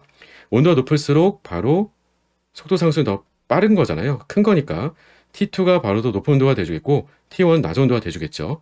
다음 같은 내용을 정리로 써보자라고 하게 되면 간단하게 우리 활성화지까지도 구해줄 수 있겠지라고 하는 거죠. 자, 어떤 내용들을 추가적으로 묻게 되는지 바로 문제 풀고 확인해 보도록 할게요. 자, 기하학번에서는 온도가 T1에서 반응 속도 상수를 가지고 물어봤었고요. 1대 2의 비율이다라고 했던 그 부분에 대한 속도 상수 자체를 물어보게 된 거죠.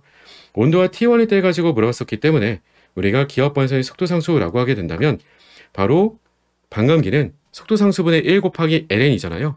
그러니까 반감기하고 속도 상수 자리만 바꿔주면 되는 거죠. 따라서 우리가 1대 2라고 했던 그 비율은 ln2를 우리가 바로 10으로 나눠준 게 T1일 때의 속도 상수가 되겠고요. 만약에 T2를 가지고 물어봤다면 ln2를 5로 나눠주면 되겠죠. 반감기로. 따라서 우리가 2배가 더 크더라라고 하는 걸 금방 알 수가 있겠지라고 했던 것이고, 니은번에서는 앞서 얘기했던 것처럼 T1에서의 2배다라고 하는 것 이미 먼저 다 확인을 했던 내용이었죠. 따라서 우리가 기업번과 니은번은 공통된 부분으로 바로 확인이 가능했었다. 맞아, 디귿번에서는 10초에서의 반응 속도를 그냥 물어보고 말았네요. 그렇죠? 자, 그러면 이런 내용의 문제를 풀 때도 마찬가지인데 따로 여러분들이 문제를 옮겨갖고 쓰려고 하지 마시고요. 디귿번에서는 말 그대로 우리한테 어떤 걸 확인해 보라고 하는 거야 라고 하면 농도를 확인해 보라는 얘기예요. 10초일 때 10초에서의 우리가 바로 반응물의 농도를 따져보자 라고 하게 되면 T1에서는 10초일 때의 농도가 바로 0.4 몰농도였죠. 그리고 우리한테는 바로 그 10초일 때 반응물의 농도가 T2에서는 0.2 몰농도였어요. 그러면 이 각각에다가 우리가 누구만 곱을 연결해 준다라고 한다면 곱으로 연결해 주게 될 내용들은 바로 속도 상수가 1대 2라는 데 있어요. 1을 곱을 해주고 우리가 2를 곱을 해줘서 비교를 해주면 되기 때문에 속도 비교는 단순하게 같다라고 하는 것을 알 수가 있겠지라고 하는 거죠. 누가 누구보다 크다라고 하는 게 아니고요. 그냥 같다라고 해주면 그만이겠다. 따라서 답은 4번이라고 풀어주시면 되겠고, 활성화지까지는 물어보지는 않았었던 건데 앞서도 얘기했던 거지만 온도 어느 정도 높았던 거냐라고 하는 것 반드시 속도 상수로부터 우리가 거꾸로 해석해낼 수는 있어야 되겠다라고 하는 거예요. 그래야지만 우리가 명확하게 활성화지를 계산으로 뽑아내줄 수도 있겠구나라고 하는 거죠. 물론 기호로 줬기 때문에 T1, T2는 모르는 거지만 그래서 우리가 다음같이 작성해줄 수 있어야 되겠다라고 하는 거예요. 따라서 우리가 활성화지까지 계산해보자라고 한다면 활성화지는 바로 한 번에 이렇게 써도 돼요. 속도 상수의 증가 비율 곱하기 R값 곱하기 온도 통분으로 넘겨준 값이라고 했을 때 통분을 넘겨준 값은요. T2하고 T1을 분자의 곱으로 써주고요. 분모에는 높은 온도에서 낮은 온도를 빼준다라고 하는 겁니다. 이 부분 때문에 강조를 드린 거였어요. 높은 온도에서 낮은 온도 걸 빼준다라고 했던 것. 왜? 항상 우리가 활성화질은 0보다 크기 때문에 그렇더라라고 하는 겁니다. 아시겠죠? 자, 따라서 13번의 답은 4번이었었고요. 우리는 이어서 14번 문제 풀어보도록 할게요. 14번 문제 함께 풀어보도록 할게요. 다음은 0.1몰 농도 암모니아 수용액의 평형반응식과 평형상수이다라고 제시를 해주고 있고요. 이에 대한 설명으로 옳지 않은 것은 이라고 하는 것도 바로 질문을 주고 있네요. 평형상수는 1.8 곱하기 시한수 5제곱이라고 주어져 있었는데요. 딱히 계산으로 연결할 것 같지는 않아요. 자, 어쨌든 우리는 주화학종이 누구니? 라고 하는 게 늘 가장 중요했던 거잖아요. 주화학종은 0.1 몰롱도의 암모니아라고 하게 되는 약염기가 주화학종이었다라고 하는 게 되겠죠. 따라서 주반응은 KB라고 하는 염기리 상수를 통해서 평형상태의 농도를 구할 거야 라고 했던 거고요. 그래서 덕분에 우리는 평형상수식에다 넣어주게 된다면 OH-의 농도는, 즉 염기리 반응을 통해서 나오게 되는 OH-의 농도는 0.1 곱하기 KB 값이라고 하는 것으로 계산을 가져가주면 그만이겠지라고 했던 거죠. 자, 질문 가서 이제 확인하고 답을 찾아가 보도록 할게요. 1번에서는 NH4 플러스 암모늄 이온의 짝 염기는 OH-다. 너무 심하죠? 답은 바로 1번인 거죠. 뭐 이런 문제 가지고 1초도 고민하고 있으면 안 되는 거죠. 그냥 암모니아야 라고. 즉 짝관계라고 하는 것에 대한 의미는 H 플러스 하나 차이가 나는 거다라고 했던 거잖아요. 그래서 그 정의를 정확하게 반드시 기억을 해두자 라고 하는 거고요. 2번에서는 암모늄 이온은 물보다도 강산이 되는 게 맞는 거니? 라고 했는데요. 이 부분에 해당되는 내용들은 여러분들이 제일 쉽게 비교를 하는 게 뭐냐면 바로 평형상수예요. 암모늄 이온에 해당되는 산해리 상수라고 하게 될 값은 바로 염계리 상수하고의 곱이 물의 자도연 상수를 만족시켜주는 것이 되므로 바로 앞에 있는 숫자는 우리가 1.8로 나눠가지고 역수로 써주면 되겠고, 뒤에 있는 지수에 해당되는 부분은 10수 9제곱으로 둘을 우리가 지수로 더해주면 10수 14제곱 만들어준다라고 생각하면 되는 거니까 물에 해당되는 바로 자도연한 상수, 그게 곧 바로 산해리 상수가 되기도 하는 거잖아요. 비교해줬을 때 더 크니까 우리가 강산이라고 얘기해줘도 되겠고, 산세기를 비교해줘도 좋겠고, 아니면 우리가 같은 주기를 바탕으로도 비교도 가능하긴 한 건데, 그렇게 비교했을 때 이렇게 얘기할 수 있거든요. 이제 물이라고 했던 건 이제 중간형이 되기 때문에 산으로도 염기로도 작용이 가능한 거고요. 암모니아는 물보다도 약한 산이에요. 그러니까 반대로 우리가 암모늄 이온은 그냥 짝으로서 우리가 보기 때문에 약염기로서, 짝염기로서 우리가 바로 염기는 물보다도 센 염기가 되긴 하겠지만 산으로서는 그럼 반대로 얘기를 하게 되는 거니까 반대로서는 우리가 바로 암모늄 이온이 더 세다 이렇게 가져가도 좋겠고, 혹은 우리한테 정량적으로 물어볼 수 있는 거니까 다음같이 쓸 수도 있으면 더 좋겠다라고 하는 건데, 그게 아래쪽에 보니까 쓰기 싫더라도 반드시 한 번 정도는 확인으로 물어보고 있었구나 라고 하는 걸 그대로 보여주고 있는 거잖아요. 따라서 3번도 맞는 말. 4번에서는 암모니아랑 암모늄 이온의 농도의 합은 0.1 몰롱도가 되는 게 맞는 거니? 라고 했는데, 평형상태에 도달하게 되면 앞서 우리가 계산할 때 간단하게 써봤던 것처럼 암모늄 이온에 해당되는 농도도 같은 방식으로 구해지는 거잖아요. 똑같이 우리가 바로 0.1 곱하기 KB 값으로 계산해서 나타내 주겠죠. 근데 그만큼이 빠져서 우리가 평형상태에 도달한 값, 즉 이에 해당되는 양을 우리가 X라고 한다면, 그럼 우리는 평형상태에 도달해 있을 때 암모니아의 농도는 0.1 빼기 X만큼 해리가 돼서 줄어들어서 평형상태에 도달해 있는 거야 라고 하는 것이 되므로 이 둘을 더해주게 되는 건 초기 농도 0.1 몰롱도랑 같겠지라고 하는 거죠. 5번에서는 H 플러스의 농도하고 암모늄 이온의 농도의 합은 OH-의 농도의 합과 같다라고 보여주고 있는데요. 이 말이 무슨 말이 되겠니? 라고 하는 건데, 이 말은 여러분들한테 계산으로 물어보는 말은 절대로 아니에요. 즉 양이온들의 농도에 대한 합은 음이온에 대한 농도의 합과 같다라고 하게 되는, 말 그대로 우리는 수행사에서는 항상 중성 상태를 만족해야 된다라고 하는 전화 균형을 제시로 언급을 해주고 있는 거지 라고 하는 거죠. 따라서 5번도 맞다라고 봐두셔야 된다라고 하는 거예요. 자, 따라서 바로 14번의 답은 1번이다 라고 풀어주시면 되고요. 우리는 15번 문제로 이어서 문제 풀어보도록 할게요. 15번 문제 함께 풀어보도록 할게요. 1. 양성자산 HA pK값이 3.4짜리와 HB pK값이 8.4짜리 두 가지 서로 다른 약산이 주어져 있는 거네요. 그렇죠? 이 혼합수용액이 있다라고 제시가 되어 있고요. 표는 25도씨에서 혼합수용액 50ml씩을 변색 범위가 서로 다른 두 지시약을 각각 사용하여 0.2몰 농도 NH 표준용액으로 적정한 결과를 나타낸 것이다 라고 제시해주고 있습니다. 즉 가에 대한 실험과 나에 대한 실험 두 가지로 보여주고 있는데요.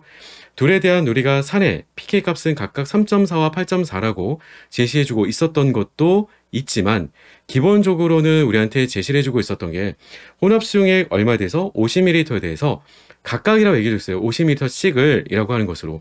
그러니까 실험 가도 50ml를 가지고 실험 나도 50ml를 가지고 적정한 결과가 다음같이 나타내주고 있어 라고 제시를 해주고 있는 거죠. 이 말이 왜 중요했던 거니? 라고 하는 건데요. 왜냐하면 다음같이 볼 수 있을 거라는 얘기예요.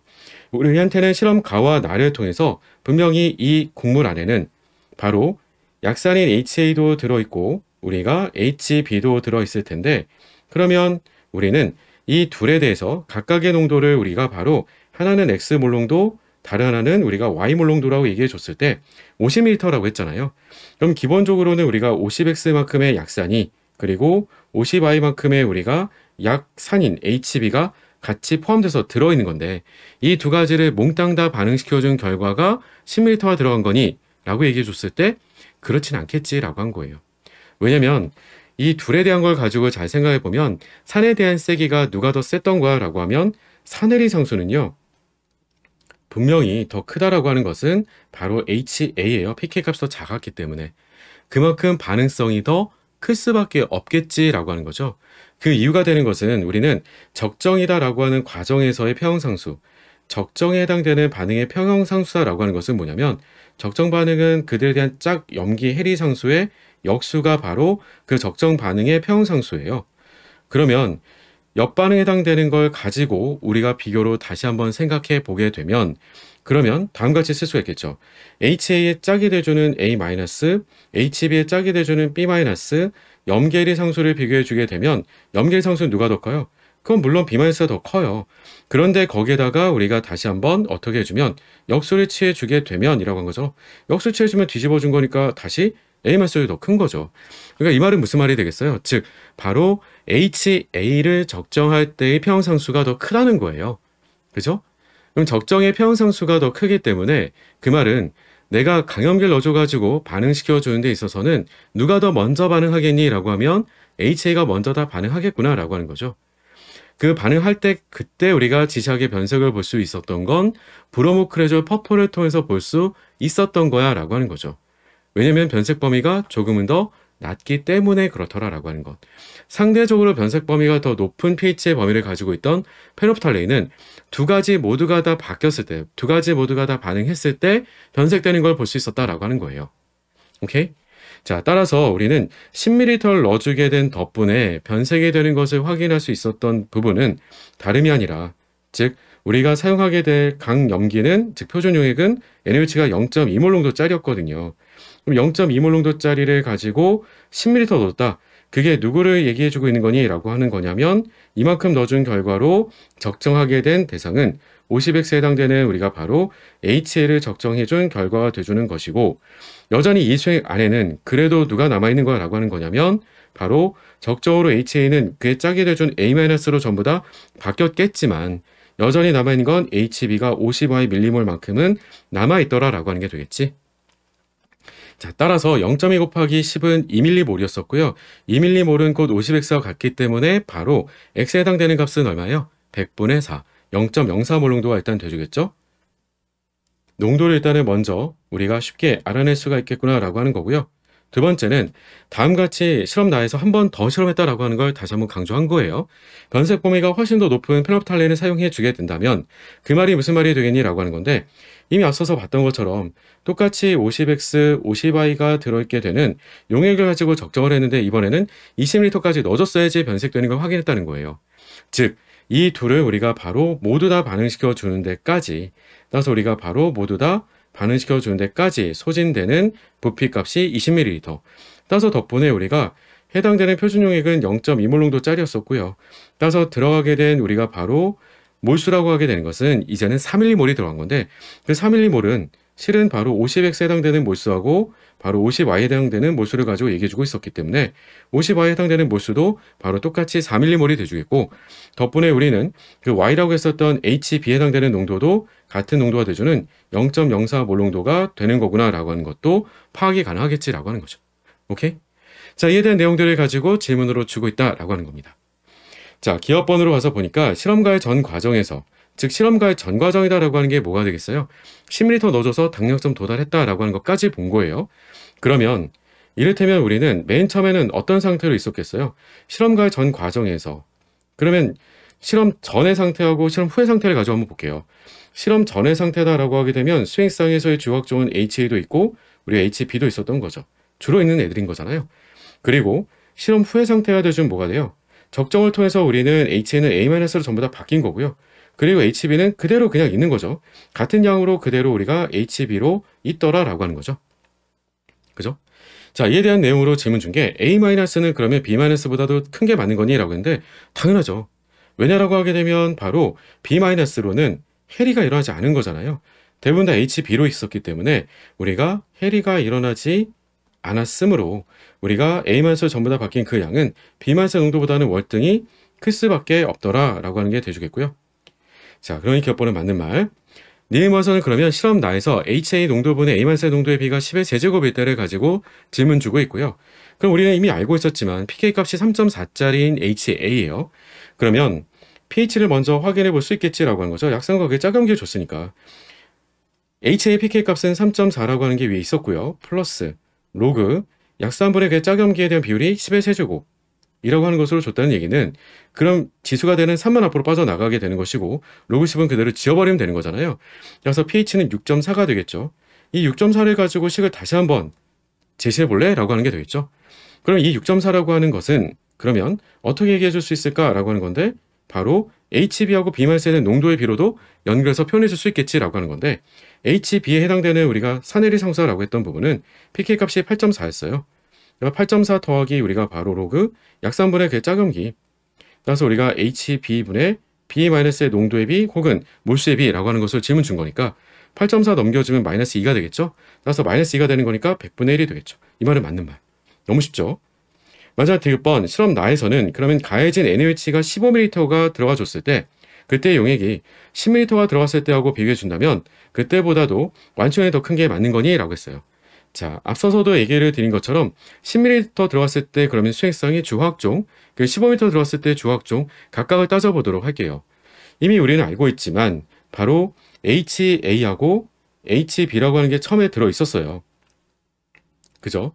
그리고 그 양들은 얼마씩 들어있었던 거니? 라고 하는 게 바로 0.2몰 농도 10ml 들어왔었던 바로 2mm몰씩 들어있었던 셈이었어요. 이미 계산해봐서 다 우리가 확인했던 거니까 2mm몰씩 들어있었던 셈이죠. 자, 그걸 우리가 바로 10ml를 넣어주게 된다면 어떤 일이 벌어질까라고 했을 때 10ml 넣어주면 즉 OH-를 우리가 2mm몰 넣어주면 이라고 했던 거잖아요. 그러면 따라서 우리가 바로 10ml가 들어가게 됐을 때는 그럼 그래서 밑에였을까요? 10ml? 10ml가 들어갔을 때는 그러면 덕분에 우리는 다음같이 HA라고 했던 것은 어때요? HA는 전부 다 반응해서 없는 거고요. 0인 거고요. 그리고 HB만 2mm몰이 여전히 남아있게 되는 셈이 되겠고 그 0이다라고 했던 것은 대신 상대적으로는 누가 2mm몰 있겠니? 라고 하게 되면 A-가 그러면 우리가 2mm몰이 있는 거겠지 라고 얘기를 하겠지만 이거 일단은 완충액은 아닌 게 되겠죠. 그죠? 자, 그리고 15ml 라고 얘기했기 때문에 여기다 추가적으로 5ml가 더 들어간 거예요. 그러면 우리한테는 15ml까지 들어갔을 때를 가지고 생각해 보자 라고 하게 되면 그럼 뭐가 돼요? HB는 여기서 더 반응하게 되겠죠. 따라서 우리가 HB는 1mm몰이 남게 되겠고 그리고 나머지 1mm몰은 반응을 해서 B-로 바뀌어져 있게 되겠고 마찬가지지만 어차피 우리한테는 바로 2mm몰에 해당되는 A-도 그대로 같이 포함된 상태에 도달해 있겠구나 라고 얘기할 거래요. 근데 문제는 우리는 A-만 2mm몰 남은 건 아무런 의미가 없는 거잖아요. 우리한테 유의미해지는 것은 바로 HB가 1mm몰 남아있고 그리고 B-가 1mm몰이 생겨나게 되는 이 15ml를 넣어줬을 때가 비로소 우리는 완충용액의 능력을 갖게 되는 거구나 라고 하는 게 되겠죠. 따라서 용액보다도 완충용이 크다라고 얘기를 했으므로 D번은 맞는 말이 되겠죠. 따라서 답은 7번 이렇게 풀어주시면 되네요. 어떤가요? 문제에 대한 상황 그리고 실험에 대한 상황을 파악하는 게 조금 까다로울 수는 있어 보였지만 그렇다고 해서 문제를 못 풀 만한 부분들은 아니었던 것 같아요. 그래서 여러분들이 다음같이 문제를 풀어줬으면 좋겠다라고 하는 거고요. 15번의 답은 그래서 7번이라고 하시면 되겠고 16번 이어서 문제 풀어보도록 할게요. 16번 문제 함께 풀어보도록 할게요. 다음은 에탄올 검출 장치에서 일어나는 수용에서의 환원 반응과 관련된 반쪽 반응 및 25도씨에서의 표준환원 전이를 나타낸 것이다. 반응 시 해봤더니 개수가 맞춰져 있지 않은 상태네요. 그러면 일단 개수를 맞춰줘야 될 텐데 밑에 문제는 친절하게도 아래쪽에 반쪽 방식 이렇게 다 주는 편이에요. 그러니까 주게 되면 여러분들이 각각의 서로 주고받은 전자의 몰수가 같아지도록 맞춰가지고 즉 위에 주어져 있었던 크롬에 해당되는 반쪽 방식에는 2배를 그리고 아세틱시드로부터 시작을 하게 되는 이 반쪽 방식 에탄올과 관련되어 있는 반쪽 방식에는 3배를 해줘가지고 우리가 더하거나 빼기를 해주게 되면 전자를 소거시켜 줄 수가 있게 되겠죠. 근데 저는 대신 위에다가 연습 겸 해가지고 여러분들 다시 한번 확인하는 방법을 산화수법을 활용해서 확인해 보도록 할게요. 산화수법 활용해 주는 게 뭐 어려운 건 아닌 거니까요. 에탄올에서의 탄소의 산화 상태를 확인해 보자라고 하게 되면 탄소 산화 상태는 마이너스 2가 됐을 거예요. 두 마리가 있었던 거고요.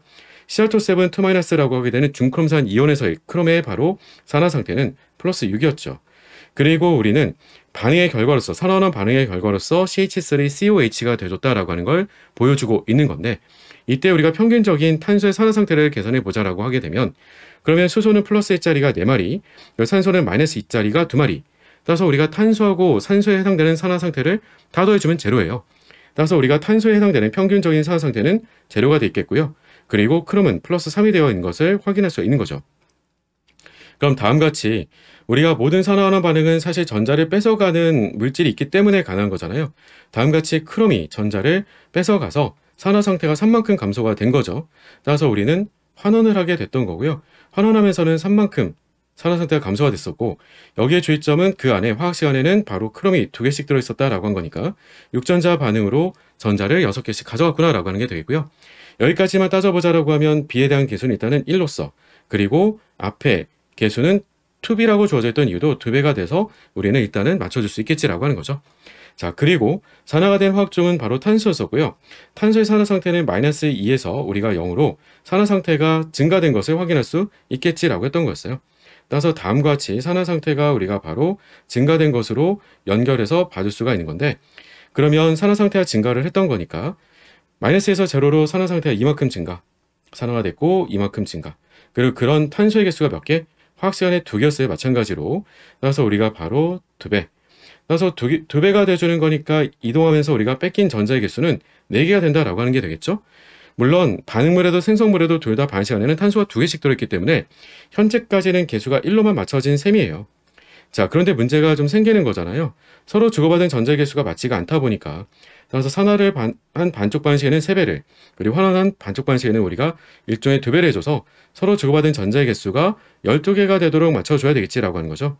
따라서 우리가 12전자만큼을 서로 주고받도록 맞춰준다라고 했던 것. 따라서 우리가 환원 반쪽 반응시에는 2배가 되는 거니까 B라고 했던 개수는 2로 바꿔줘야 되겠고요. 따라서 우리가 크롬 3가 양이온 앞에는 개수가 4가 되겠고, 그리고 산화 반쪽 반응에 대해서는 우리가 바로 3배가 되는 거니까 에탄올 앞에 개수는 A가 3이 돼주겠고, 뒤에도 우리가 아세트이스드 앞에도 개수는 3이 붙게 되겠죠. 물론 이에 대해서 나머지 수소에 해당되는 부분과 물 분자에 해당되는 부분의 개수라고 하는 것은 나머지 전화균형만 맞춰주면 될 건데요. 어떤가요? 반응물 쪽에는 마이너스 2가짜리가 2마리가 있었던 거고요. 그리고 생성물 쪽에는 바로 플러스 3가짜리가 다음과 같이 4개가 있었어요. 그럼 생성물 쪽은 플러스 12, 반응물 쪽은 마이너스 4예요. 맞지가 않죠. 따라서 우리는 바로 H 플러스 앞에 실제로는 개수가 얼마로 들어가 주는 게 맞을 거니? 라고 하면 16개의 H 플러스가 들어가 주는 게 맞는 표현이 돼주겠죠.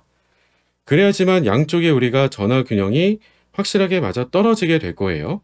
자, 따라서 마이너스 2가짜리가 2개, 그래서 넘겨서 우리가 생각해 주게 되면 플러스 16이 돼주겠고요.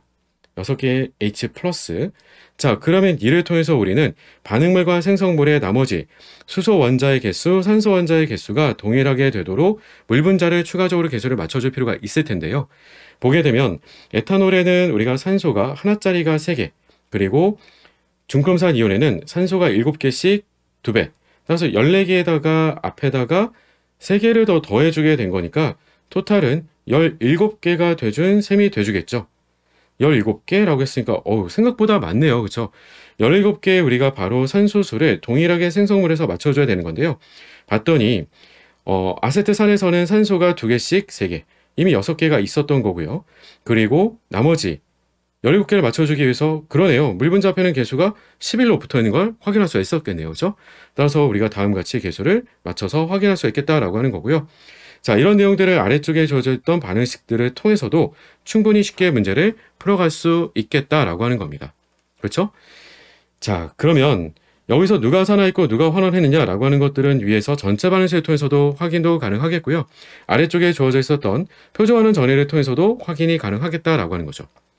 자, 에탄올이 우리는 산화가 됐기 때문에 에탄올에 해당되는 반쪽 반응식은 역반응으로, 즉 아세트산의 환원 반쪽 반응식에 해당되는 것은 역반응식으로 우리가 계산을 해줘야 되겠고요.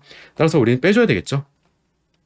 따라서 우리는 중크롬산 이온이 환원을 한다라고 하는 것으로, 그리고 에탄올은 산화를 한다라고 하는 것으로, 그러다 보니까 이 전체 전지 반응에 해당되는 값은 1.36에서 우리가 0.06을 빼주게 되는 표준 전지 전입값을 구할 수가 있겠고, 값은 그러면 1.3V라고 말해주면 되겠지라고 하는 거죠. 자, 나머지 관계에 관련된 부분들 어떤 것들을 물어볼 수 있는지 더 확인하고 답을 내보도록 할게요. 기업번에서는 우리한테 에탄올 2몰당 CR27 2-3몰이 반응한다라고 제시를 해주고 있었던 건데요. 전체 반응시에 이미 개수를 다 맞춰놨었기 때문에 어려웠던 건 아닌 거죠. 개수를 가지고 확인해 보게 되면 에탄올 3몰이 반응을 할 때 중크롬산 이온은 2몰씩 반응을 했던 거니까 반대로 얘기를 해준 거죠. 그래서 기업번은 틀린 거고요. 니은번에서는 에탄올의 검출 과정에서 탄소의 평균적인 산화 상태는 이만큼 증가한다라고 했던 것이므로 산화석에서는 어차피 필요하긴 했던 거네요. 그렇죠? 니은번은 맞는 말. 마지막 디귿번. 이 디귿번 때문에 표준 전지전입 값을 구하도록 유도를 하고 있었던 거죠. 평형상수 값을 구해볼래? 라고 얘기를 해주고 있었던 건데요. 평형상수를 구하기 위해서는 우린 네른스식을 활용한다라고 하는 게 되겠죠. 따라서 우리는 표준 전지전입 값은 어떻게 쓸 수 있는 거야? 라고 하면 이동한 전자의 몰수 n분의 바로 n이라고 했던 게 아까 얼마였어요? 우리가 12전자를 주고받는다라고 했던 거니까 12분의 따로 별다리 우리가 근사적으로 풀라고 했던 게 없었기 때문에 25도씨라고 한다면 0.0592를 쓰면 되겠죠. 0.0592 곱하기 로그 평형상수. 따라서 이 평형상수를 구하라고 했던 거니까 그러면 이너트 값에다가 11을 넘겨주고 0.0592를 나눠주고 지수를 붙여주면 끝나는 게 되겠죠. 따라서 우리는 다음같이 쓰면 되겠네요. 1.3V 에다가 곱하기 12 그리고 나누기 0.0592 썼던 것들 가지고 그대로 이항시켜주면서 그냥 간단하게 계산만 쓰면 되기 때문에 쉽게 구할 수가 있을 거예요. 다만 여기까지 해놓고 나면 이 값은 우변에 로그 K가 되는 거지만 우린 지수로 나타내줄 수밖에 없는 거잖아요. 따라서 10의 다음 같은 지수로 나타내준다면 그 값이 바로 평형상수가 되겠지라고 하는 거고요. 일치가 되는지 확인만 해두시면 그만이겠죠. 10이 있었고 2.54? 네, 2.54가 잘못된 거네요. 그쵸? 네, 2.54가 틀렸다. 너무 쬐끄맣게 써가지고 우리가 실수도 할 수 있는데 잘 보실 필요가 있겠죠. 그래서 답은 2번 하나 맞다라고 하는 거니까 답은 2번이라고 보시면 되겠죠. 자, 크게 어려웠던 건 아니었지만 일부러 연습 삼아서 개수도 하나하나씩 꼼꼼하게 다 같이 산화수법으로 맞춰봤습니다. 16번의 답은 2번이었고요. 우리는 이어서 17번 문제 풀어보도록 할게요. 17번 문제 함께 풀어보도록 할게요. 그림은 구리를 전극으로 사용한 두 반쪽 전지를 염다리를 연결한 갈바닉 전지를 나타낸 것이다. 왼쪽 베이커에는 0.1몰 농도의 구리가 양이온이 그리고 100ml로 그리고 오른쪽 베이커에는 0.2몰 농도의 구리가 양이온 수용액이 100ml로 들어있다라고 하는 걸 보여주고 있네요. 즉 양쪽의 전극은 서로 완전히 동일한 전극이고 농도에서만 서로 차이가 나는 농도차 전지를 보여주고 있는 거죠. 자, 그럼 왼쪽과 오른쪽에서는 각각 어떤 일들이 벌어지는지를 대답할 수 있어야 될 텐데요. 이건 대단히 쉽게 여러분들이 연결해 줄 수 있다라고 제가 늘 당부드렸어요. 무슨 말이야? 라고 하면 이런 거죠. 우리는 왼쪽과 오른쪽을 보게 되면 왼쪽은 저농도였어요. 그쵸? 그래서 저농도가 되겠고 그리고 오른쪽은 농도가 더 높은 고농도가 되는 거잖아요. 그러면 잘 생각해보면 결국 산화환원을 통해서 우리는 수행상에 어떤 일이 벌어지는지를 예측해 본다면 아주 손쉽게 얘기할 수가 있는데요. 양쪽이 완전히 서로 동일하고 농도차에서만 이렇게 차이가 나기 때문에 이 농도차로 인해서 전자를 자발적으로 이동시킬 수 있다라고 하게 되는 거고요. 그래서 평형상태에 도달하게 되면 이 전지는 더 이상은 전자를 이동시켜 줄 수가 없게 될 거예요. 즉 평형상태에 도달하게 되는 전지전입값 이퀄리브리엄이라고 써보자라고 하면 값은 0V가 되는 건데 0V가 된다라고 하는 말이 무슨 말이 되겠어요? 그 말은 곧 다시 얘기해서 농도차가 없다는 거예요. 농도차가 없다라고 한다는 그 말은 양쪽의 농도가 같아지게 되는 거니까 시간이 경과돼주면 저농도는 농도가 계속 높아지게 되는 거고요. 그리고 고농도는 뭐가 돼야 되겠어요? 고농도는 계속 농도가 감소가 돼서 서로 농도가 동일해지면 그러면 멈춰지게 될 거다라고 하는 거예요. 그럼 현재 기준에서 저농도와 농도가 높아진다는 게 무슨 말이 되겠어요? 그렇죠. 그 말은 바로 농도 높아지기 위해서는 산화가 일어나야 돼요. 그리고 오른쪽에서 농도가 낮아지기 위해서는 뭐가 일어나야 되겠어요? 그렇죠. 구리가 바로 구리 금속으로 환원이 일어나야지만이 농도가 감소가 일어나게 되겠죠. 그래서 이런 부분들을 연결해서 어떻게 기억을 해두자라고 했던 거냐면 저농도는 우리가 바로 어떤 전극으로 산화전극으로 작동한다라고 얘기를 했던 거고요. 고농도는 그래서 우리가 환원전극으로 작동한다라고 얘기를 했던 거고요. 그리고 이에 대해서는 그러면 바로 네른식 쓸 때 평형상수식으로 우리가 작성했을 때, 즉 반응지수 작성을 했을 때 우리는 저농도와 고농도가 어디에 들어갈 거니? 라고 한 것까지도 말로 묶어서 제가 강조를 드렸었잖아요. 바로 작성을 하게 된다라고 한다면 저농도는 우리가 바로 생성물에, 즉 분자에 들어가겠다라고 하는 거죠. 그리고 고농도는 반응물에 작성을 해줘서, 즉 우리가 분모에 작성을 해줘서 Q값이 어떤 형태로서 다음과 같이 우리가 생성물에 넣어주고 반응물의 표현을 써줘서 작성해주는 반응지수는 반드시 1보다 작은 형태로 작성해줘야지만 자발적으로 전자를 이동시킨 형태를 구해줄 수 있겠다라고 했던 거죠. 오케이? 글을 통해서 우리가 작성을 해주게 된다면 초기에 있었던 이 농도 조건에서의 바로 전지 전입값은 얼마라고 할 수 있겠니? 라고 하면 표준 전지 전입값은 양쪽 똑같으니까 0V고요. 마이너스 따로 명시해주지 않는다라고 하면 근사적으로 쓰시면 안 되는 거겠죠. 2분의 바로 25도씨이므로 0.059V 갖다 쓰고 곱하기 로그 Q값이라고 했던 건데 1보다 작도록 쓴다라고 하는 거니까 그 값이 농도가 0.2몰 농도, 0.1몰 농도 다음과 같이 쓰면 그만이겠죠. 따라서 우리는 해당되는 값을 뭐라고 쓸 거니? 라고 하는 거냐면 앞부분에는 약분해주면 0.0296이 되겠고요. 그리고 뒤에는 곱하기 로그 뒤집어주면 로그 2가 되겠죠. 앞쪽으로 마이너스 빼준 거니까 플러스가 되겠지. 그래서 이만큼의 바로 전지전입 값으로 자발적으로 전자를 이동시키더라 라고 하는 게 되겠죠. 자, 그게 바로 질문 1번에 있었던 내용이 되겠고요. 2가 빠진 거니까 절반으로 나눠주는 값이 들어갔어야 되겠다. 1번은 틀렸고요. 2번에서는 전지는 왼쪽에서 오른쪽으로 전자가 이동을 하게 된다라고 했던 것 맞는 말이죠. 왼쪽에서는 우리가 산화가 일어난다라고 했던 것이고 오른쪽에서는 환원이 일어난다라고 했던 거니까 2번이 맞는 말이 되주겠네요. 3번에서는 평형 상태에 도달하게 된다면 왼쪽 반쪽 전지의 구리가 양윤의 농도는 0.1몰 농도보다 작다 말이 안 되는 거죠. 커져야 되겠죠. 심지어 이 농도값이 얼마가 되는지도 너무나 쉽게 얘기할 수가 있겠죠. 양쪽의 부피마저도 같거든요. 무슨 말이야 라고 하면 항상 계산하기 앞서서는 조건을 확인해 주는 건데 온도도 같고 부피도 100ml로 서로 같다라고 했어요. 그러면 우리는 양적 관계는 몰수의 변화량은 곧 바로 농도의 변화량의 비율과 똑같다라고 하는 거고요. 그 말인즉슨 우리가 농도가 0.1몰 농도에서 증가가 돼준 것과 바로 농도가 0.2몰 농도로부터 감소가 돼서 도달하게 된다라고 하는 것은 서로 동일하게 X값이 0.05로 계산이 되는 거죠. 따라서 그 농도값은 증가가 돼서 어디에 도달하겠다? 그렇죠. 평형 상태에 도달하면 0.15몰 농도에 도달을 하겠다라고 하는 거예요. 쉽죠? 자, 4번에서는 왼쪽 전극의 질량은 전류가 흐르는 과정에서 증가를 한다? 말이 안 맞겠죠? 질량이 증가되는 게 아니라 감소가 일어나야 되겠죠. 맞아. 5번에서는 오른쪽 반쪽 전지에 0.2몰 농도의 구리가 양이온 150ml를 첨가해 준다면 기전력은 높아질 거니? 라고 했는데 기전력은 높아질 수가 없어요. 어차피 농도차 자체가 달라지는 건 아니거든요. 그냥 부피만 추가로 넣어준 것 뿐인 거죠. 따라서 높아지는 것은 안 되겠다. 똑같다라고 말을 해줘야 되겠다. 라고 하는 거고요. 다만 부피를 다르게 넣어주게 되면 평형 상태에 도달하게 되는, 즉 양쪽의 농도가 동일해지게 될 그 농도는 0.15몰 농도는 아닐 거예요.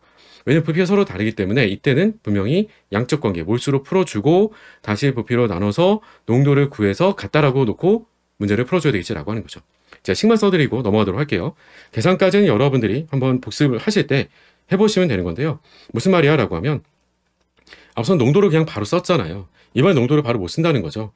이유는 온도는 같겠지만 우리가 바로 부피는 서로 같지가 않기 때문에 우리가 바로 몰수가 곧 농도의 비례가 된다라고 해서 농도로 바로 문제를 푸는 건 안 되겠다. 그러면 해당되는 우리가 왼쪽에서는 100ml였어요. 그러면 0.1몰 농도의 100ml가 되는 거니까 10ml몰이 있었던 거죠. 계수비대로 반응하게 되는 거니까 Ymol만큼 줄어들게 되면 오른쪽도 마찬가지예요. 다만 0.2몰 농도의 150ml가 들어있다 보니까 어때요? 그러면 단지 우리가 20ml몰이 들어있었던 상황이 아니라 바로 30ml몰이 들어있었던 상황인 거잖아요. 따라서 우리는 30ml몰로부터 바로 죄송해요. 왼쪽에서는 늘어나게 되겠죠. 그리고 양이 많았던 쪽에서는 줄어들게 되겠죠.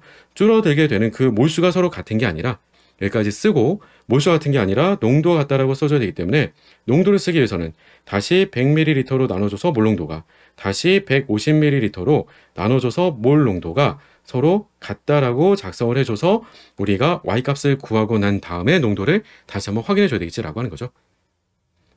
그냥 하는 김에 끝까지 다 쓸까요? 자, 쓰게 되면 분모가 2대 3이에요. 그럼 3을 반대쪽으로 넘겨주게 되면 그러면 우리는 30 플러스 3Y가 되겠고요.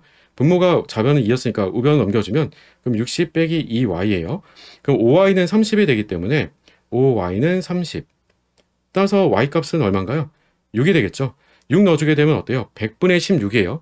따라서 우리가 평형 상태에 도달하게 되는 농도는 0.15몰 농도가 아니고 그보다 작아지는 건 더더욱 아니겠고 바로 0.16 몰농도가 돼서 우리는 평온 상태에 도달하게 되는 거구나. 농도차가 사라지게 되는 거구나 라고 보여줄 수 있다는 거죠. 오케이? 이런 부분들까지도 얼마든지 사실은 물어볼 수 있다라고 하는 겁니다. 물론 답은 쉽게 나왔죠. 17번의 답은 2번. 자, 우리는 이어서 18번 문제로 넘어가 보도록 할게요. 18번 문제 함께 풀어보도록 할게요. 그림은 평면사각형 구조를 갖는 백금의 CF2-에서 중심금속 백금이가 양이온의 오디오비탈 에너지 갈라짐을 결정적 이론을 적용하여 나타낸 것이다. 이거 너무 쉽죠? 이건 사실상 여러분들이 무조건 암기를 하고 있어야 되는 내용이 되기도 하는데, 그럼에도 불구하고 출제자는 추론을 통해서도 답을 낼 수 있도록 유도로 보여주고 있습니다. 무슨 말이야? 라고 하면 우리한테는 Z축 상으로는 평면사각형 구조라서 이 Z축 방향으로는 반발이 리간드들이 사라진 걸 보여주고 있어요. 그러다 보니까 반발이 축 사이에 해당되는 Z축이 포함이 되어 있는 DZX와 DYZ의 에너지 준위가 낮아져 있는 것을 보여주고 있는 거죠. 따라서 우리는 에너지 준위가 상대적으로 더 낮아지게 되는 것은 누구도 있겠니? 라고 하면 분명히 DZ제곱도 에너지 준위는 상당 부분 낮아질 거다라고 하는 거죠. 왜? 반발이 사라졌으니까. 하지만 그에 대해서 반대로 직접적으로 축상으로 부딪히게 되는 dx제곱 y제곱이라던가 혹은 축 사이가 되지만, 그래서 반발이 직접적으로는 없지만 어쨌든 x축, y축으로는 반발이 상당하게 남아있기 때문에 dxy는 에너지 준위가 높을 수밖에 없겠다 라고 하는 것을 연결할 수가 있겠고, 다음 같은 추론을 통해서 답을 내줘도 좋겠고요. 하지만 아예 암기를 해서 답을 여러분들이 한 30초 혹은 10초 내에 답을 4번으로 빠르게 골라냈으면 더 좋겠다라고 하는 겁니다. 아시겠죠? 자, 18번의 답은 4번이었었고요. 우린 이어서 바로 19번으로 넘어가 보도록 할게요. 19번 문제 함께 풀어보도록 할게요. 그림은 수행에서 코발트의 물이 6개가 결합이 되어 있고 이가 양이온인 착이온으로부터 화합을 가해서 달을 합성하는 반응을, 그리고 표는 관련 착이온의 결정적 갈라짐을 나타낸 것이다 라고 제시해주고 있네요. 자, 보게 되면 코발트의 물이 6개의 이가 양이온으로 주어져 있던 초기 출발 상태는 기본적으로 코발트 이가 양이온을 물에 넣어주면 다음 같은 착이온의 형태로 존재를 한다는 거예요. 자, 그런데 여기다가 소량의 암모니아를 첨가해 주게 되면 침전이 만들어진다라고 했었는데, 이거 비슷하게 과거에도 한번 출제가 된 적이 있었어요. 자, 어떤 상황이 벌어질 거니? 라고 하게 되는 거냐면 이거 꽤 중요한데요. 우리가 소량의 암모니아라고 했던 것을 우리는 잘 알고 있는 대로 약 염기로 작용할 수 있잖아요. 덕분에 이 곡물의 이 수액상에서의 바로 어떤 수액상은 OH-라고 하기에는 바로 염기라고 했던 이 수액상의 농도는 증가를 하게 되겠죠. 증가한다라고 하는 것이 알려주고 있는 의미는 바로 다음 같은 코발트가 물이 리간드로 결합이 되어 있는 이온의 형태로도 있지만, 이게 해리가 돼서 코발트가 양이온으로도 수액상에 같이 존재하고 있을 텐데 이들이 만나게 되면 침전으로 가라앉을 수밖에 없겠지라고 하는 거죠. 왜냐하면 이온 결합 화합물이 되기 때문에 그렇죠. 따라서 우리는 코발트하고 OH- 두 개가 만나서 침전으로 가라앉게 되겠구나라고 하는 것을 가에서 먼저 보여주고 있는 거고요. 그 다음에 나에서는 과량의 암모니아가 돼준다면 어떤 일이 벌어지겠니? 라고 하는 건데, 암모니아가 과량이라고 한다면 암모니아는 충분히 어떤 역할도 가능할 수 있을까라고 하는 게, 수액상을 약염기로 만들어주는 것, 즉 염기성 수액으로 만들어주는 것 뿐만이 아니라 어떤 역할도 가능해요. 그렇죠. 리간드로도 역할이 가능하겠지라고 하는 거죠. 가뜩이나 암모니아라고 했던 것은 강장의 리간드예요, 나름. 그러다 보니까 리간드로 작용을 해줘서 다음과 같이 바로 일종의 치환 반응과 같은 형태로서 만들어주는 걸 보여주고 있구나라고 하는 거죠. 자, 그리고 나서는 공기 중에 방치를 했더니 그 산화 상태가 바로 이가 양이온에서 3가 양이온으로 달라진 거구나라고 하는 것을 보여주고 있는 거죠. 따라서 우리는 나에서 달로 바뀌어지게 되면서 어떤 일이 벌어졌다? 그렇죠. 산화 상태가 증가했으니까 우리가 바로 산화 반응이 진행된 거구나라고 하는 것을 알아볼 수 있겠지라고 하는 거죠. 자, 이에 대해서 결정장 갈라짐 에너지를 제시로 보여주고 있었던 건데, 물이 결합이 되어 있을 때가 9200, 그리고 암모니아 결합이 되어 있을 때가 1200.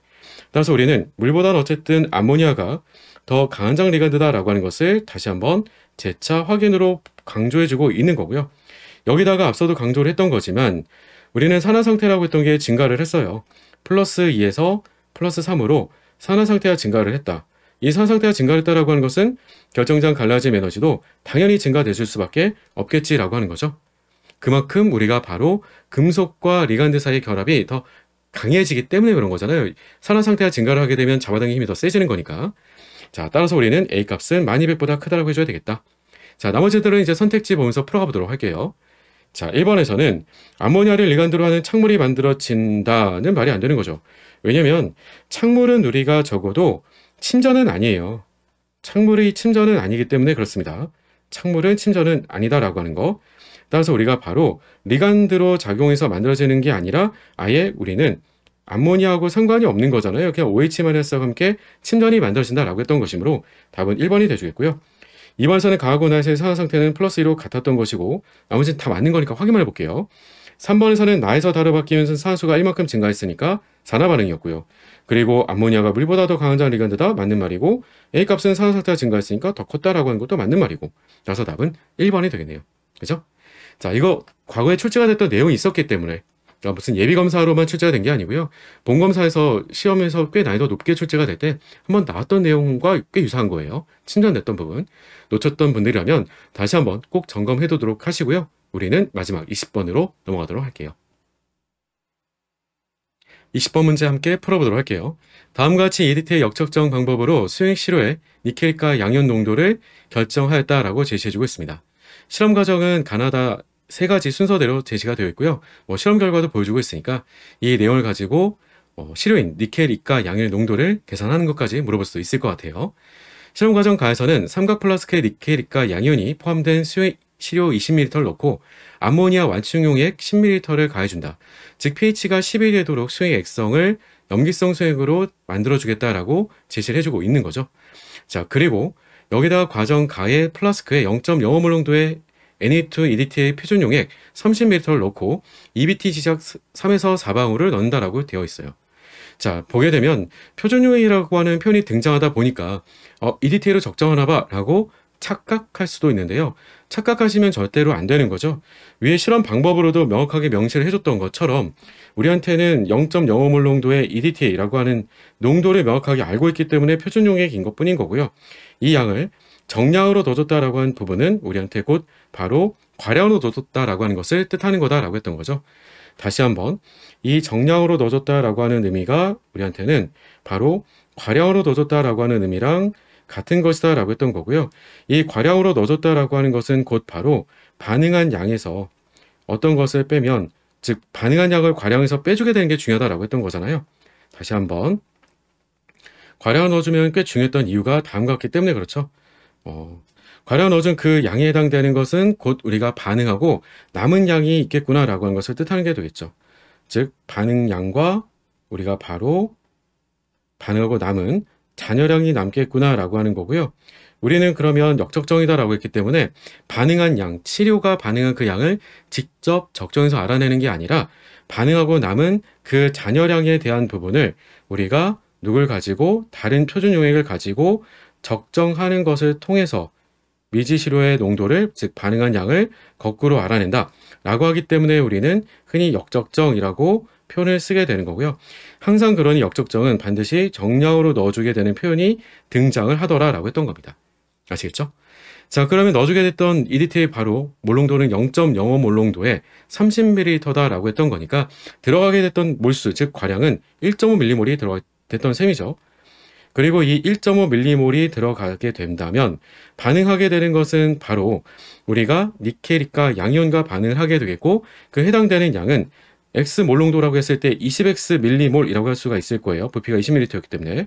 그럼 이만큼 반응하고 남은 잔여량이 남게 되겠고 그 잔여량을 우리가 적정을 해주게 될 건데 그걸 누구로 적정했던 거니? 라고 하면 바로 0.05몰 농도에 해당되는 마그네슘 이가 양이온으로 적정을 했다라고 얘기해주고 있었어요.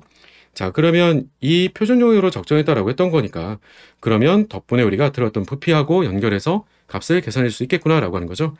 들어갔던 부피는 바로 10ml였습니다. 따라서 우리가 당량점에 해당되는 10ml, 즉 변색될 때까지 넣어준 부피를 통해서 우리는 0.5mm몰의 잔여량이 남아있었구나.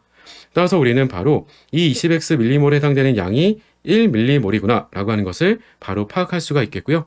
따라서 덕분에 우리는 X값이 얼마인지도 쉽게 계산해낼 수가 있겠지라고 하는 거죠. 1mm몰에 해당되는 게 바로 20X였기 때문에 20분의 1몰 농도, 즉 0.05몰 농도라고 얘기해주면 그만이겠죠. 자, 물론 여기서 또 한 가지 색깔로 얘기해주고 있었던 게요. 청색에서 자주색으로 바뀔 때까지 적정한다라고 얘기를 했던 건데 청색으로 있었던 건 어떤 상태로 있었겠니? 라고 하는 것도 파악을 해두고 있어야 되겠죠. 우리가 실험 나과정이 끝났을 때 우리는 바로 EBT가 들어왔었는데 EBT는 따로 우리가 니켈과 결합을 할 수는 없었어요. 어차피 그 상태는 니켈이 EDT하고 다 결합을 하고 있었던 상태이기 때문에. 따라서 EBT 그 자체의 색깔은 청색이었던 거고요. 그 청색에서 방향점에 도달하게 되면 EBT가 누구랑 결합을 해서 바로 그 EBT라고 했던 지시약이 마그네슘과 결합을 해주는 걸 통해서 색깔이 바뀌게 된 건데, 그 색깔이 우리한테는 자주색으로 바뀐 거구나 라고 문제에서 말로 써주게 됐던 거죠. 자, 이 정도까지 파악을 했다면 문제의 모든 상황들은 파악을 한 거니까 문제로 가서 바로 풀어보도록 할게요.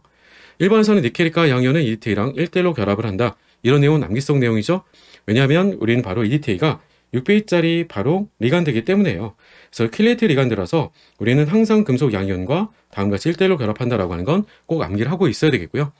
2번에서는 EDTA와의 청문 형성 상수는 니켈과 양이온이 마그네슘과 양이온보다 그쵸 반드시 커야 되는 거죠. 그래야만이 우리가 바로 마그네슘과 양이온이 누구랑만 반응할 수 있겠니? 라고 하는 거냐면, 따라서 덕분에 잔여량의 바로 EDTA만 우리가 바로 마그네슘이 결합 반응이라고 해주면 되겠죠. 그렇지 않으면 니켈이 결합이 된 것까지도 치환반에서 다 떼버리기 때문에 우리가 실험을 해줄 수가 없어요. 3번에서는 마그네슘과 양이온과의 청문 형성 상수는 EDTA가 EBT보다는 크더라. 당연하겠죠. 지시약보다는 EDTA하고 먼저 반응을 해줘야지 우리가 변색이 나중에 이루어지게 되겠죠. 그러니까 3번도 당연히 맞는 말이 되겠고요. 4번에서는 자주색이 됐다라고 했던 부분은 이미 위에서 우리가 파악을 했던 거죠. 바로 표준형이 대조는 마그네슘과 양이온과 EBT가 결합을 해서 변색되는 걸 가지고 우리는 당량점에 도달했다라고 하는 걸 파악을 하겠다. 그래서 니켈과 양이온의 농도가 다음같이 계산되는 게 맞는 거냐? 라고 얘기를 했는데요. 이 말은 틀린 말이 되겠죠. 마치 어떤 느낌이었어요? 마치 반응한 양이 그대로 마그네슘과 양이온으로 적정한 것처럼 보여주고 있는데 이건 아닌 거잖아요. 그쵸? 네, 반응한 양을 가지고 우리가 계산해 주는 게 아니라 잔여량을 가지고 계산해 줬어야 되기 때문에 이 말은 틀린 말이 되겠다. 그러니까 계산 방법 자체가 틀린 거죠. 따라서 우리가 농도를 써주게 되면 0.05 몰농도다 라고 말을 해줘야 되겠다. 따라서 답은 5번이라고 풀시면 되겠죠. 자, 어떤가요? 시험이 바뀌는 경향성으로 처음 시도가 됐던 시험이 바로 요 2017학년도였고요. 그래서 이 13회 문제는 막상 그렇게 시험 문제가 아주 어려웠던 건 아니었습니다. 그래서 여러분들이 몇 가지 특정적인 문제들에서는 좀 상황들이 까다롭기도 하고 문제의 상황에 대한 설명이 조금 축약돼서 좀 짧게 줄여가지고 표현이 돼 있다 보니까 좀 까다롭게 느낄 수도 있었을 것 같기는 해요. 그렇다고 하더라도 절대로 문제가 너무 어려운 건 아닌 거니까 여러분의 주요 개념을 잘 파악을 하고 계시고 잘 적용시킬 수 있었는지, 그래서 시간은 내가 모자라진 않았는지 라고 하는 것들을 다시 한번 잘 점검해 두도록 하시고요.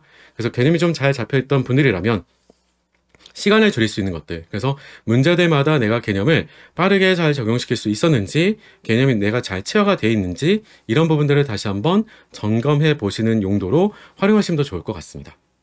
저는 여러분들이 8월 달에 시험 보는 그 마지막 순간까지 함께 끝까지 최선을 다하도록 할 거고요. 여러분들도 저와 함께 끝까지 최선을 다하시길 바라겠습니다. 여러분들 끝까지 파이팅!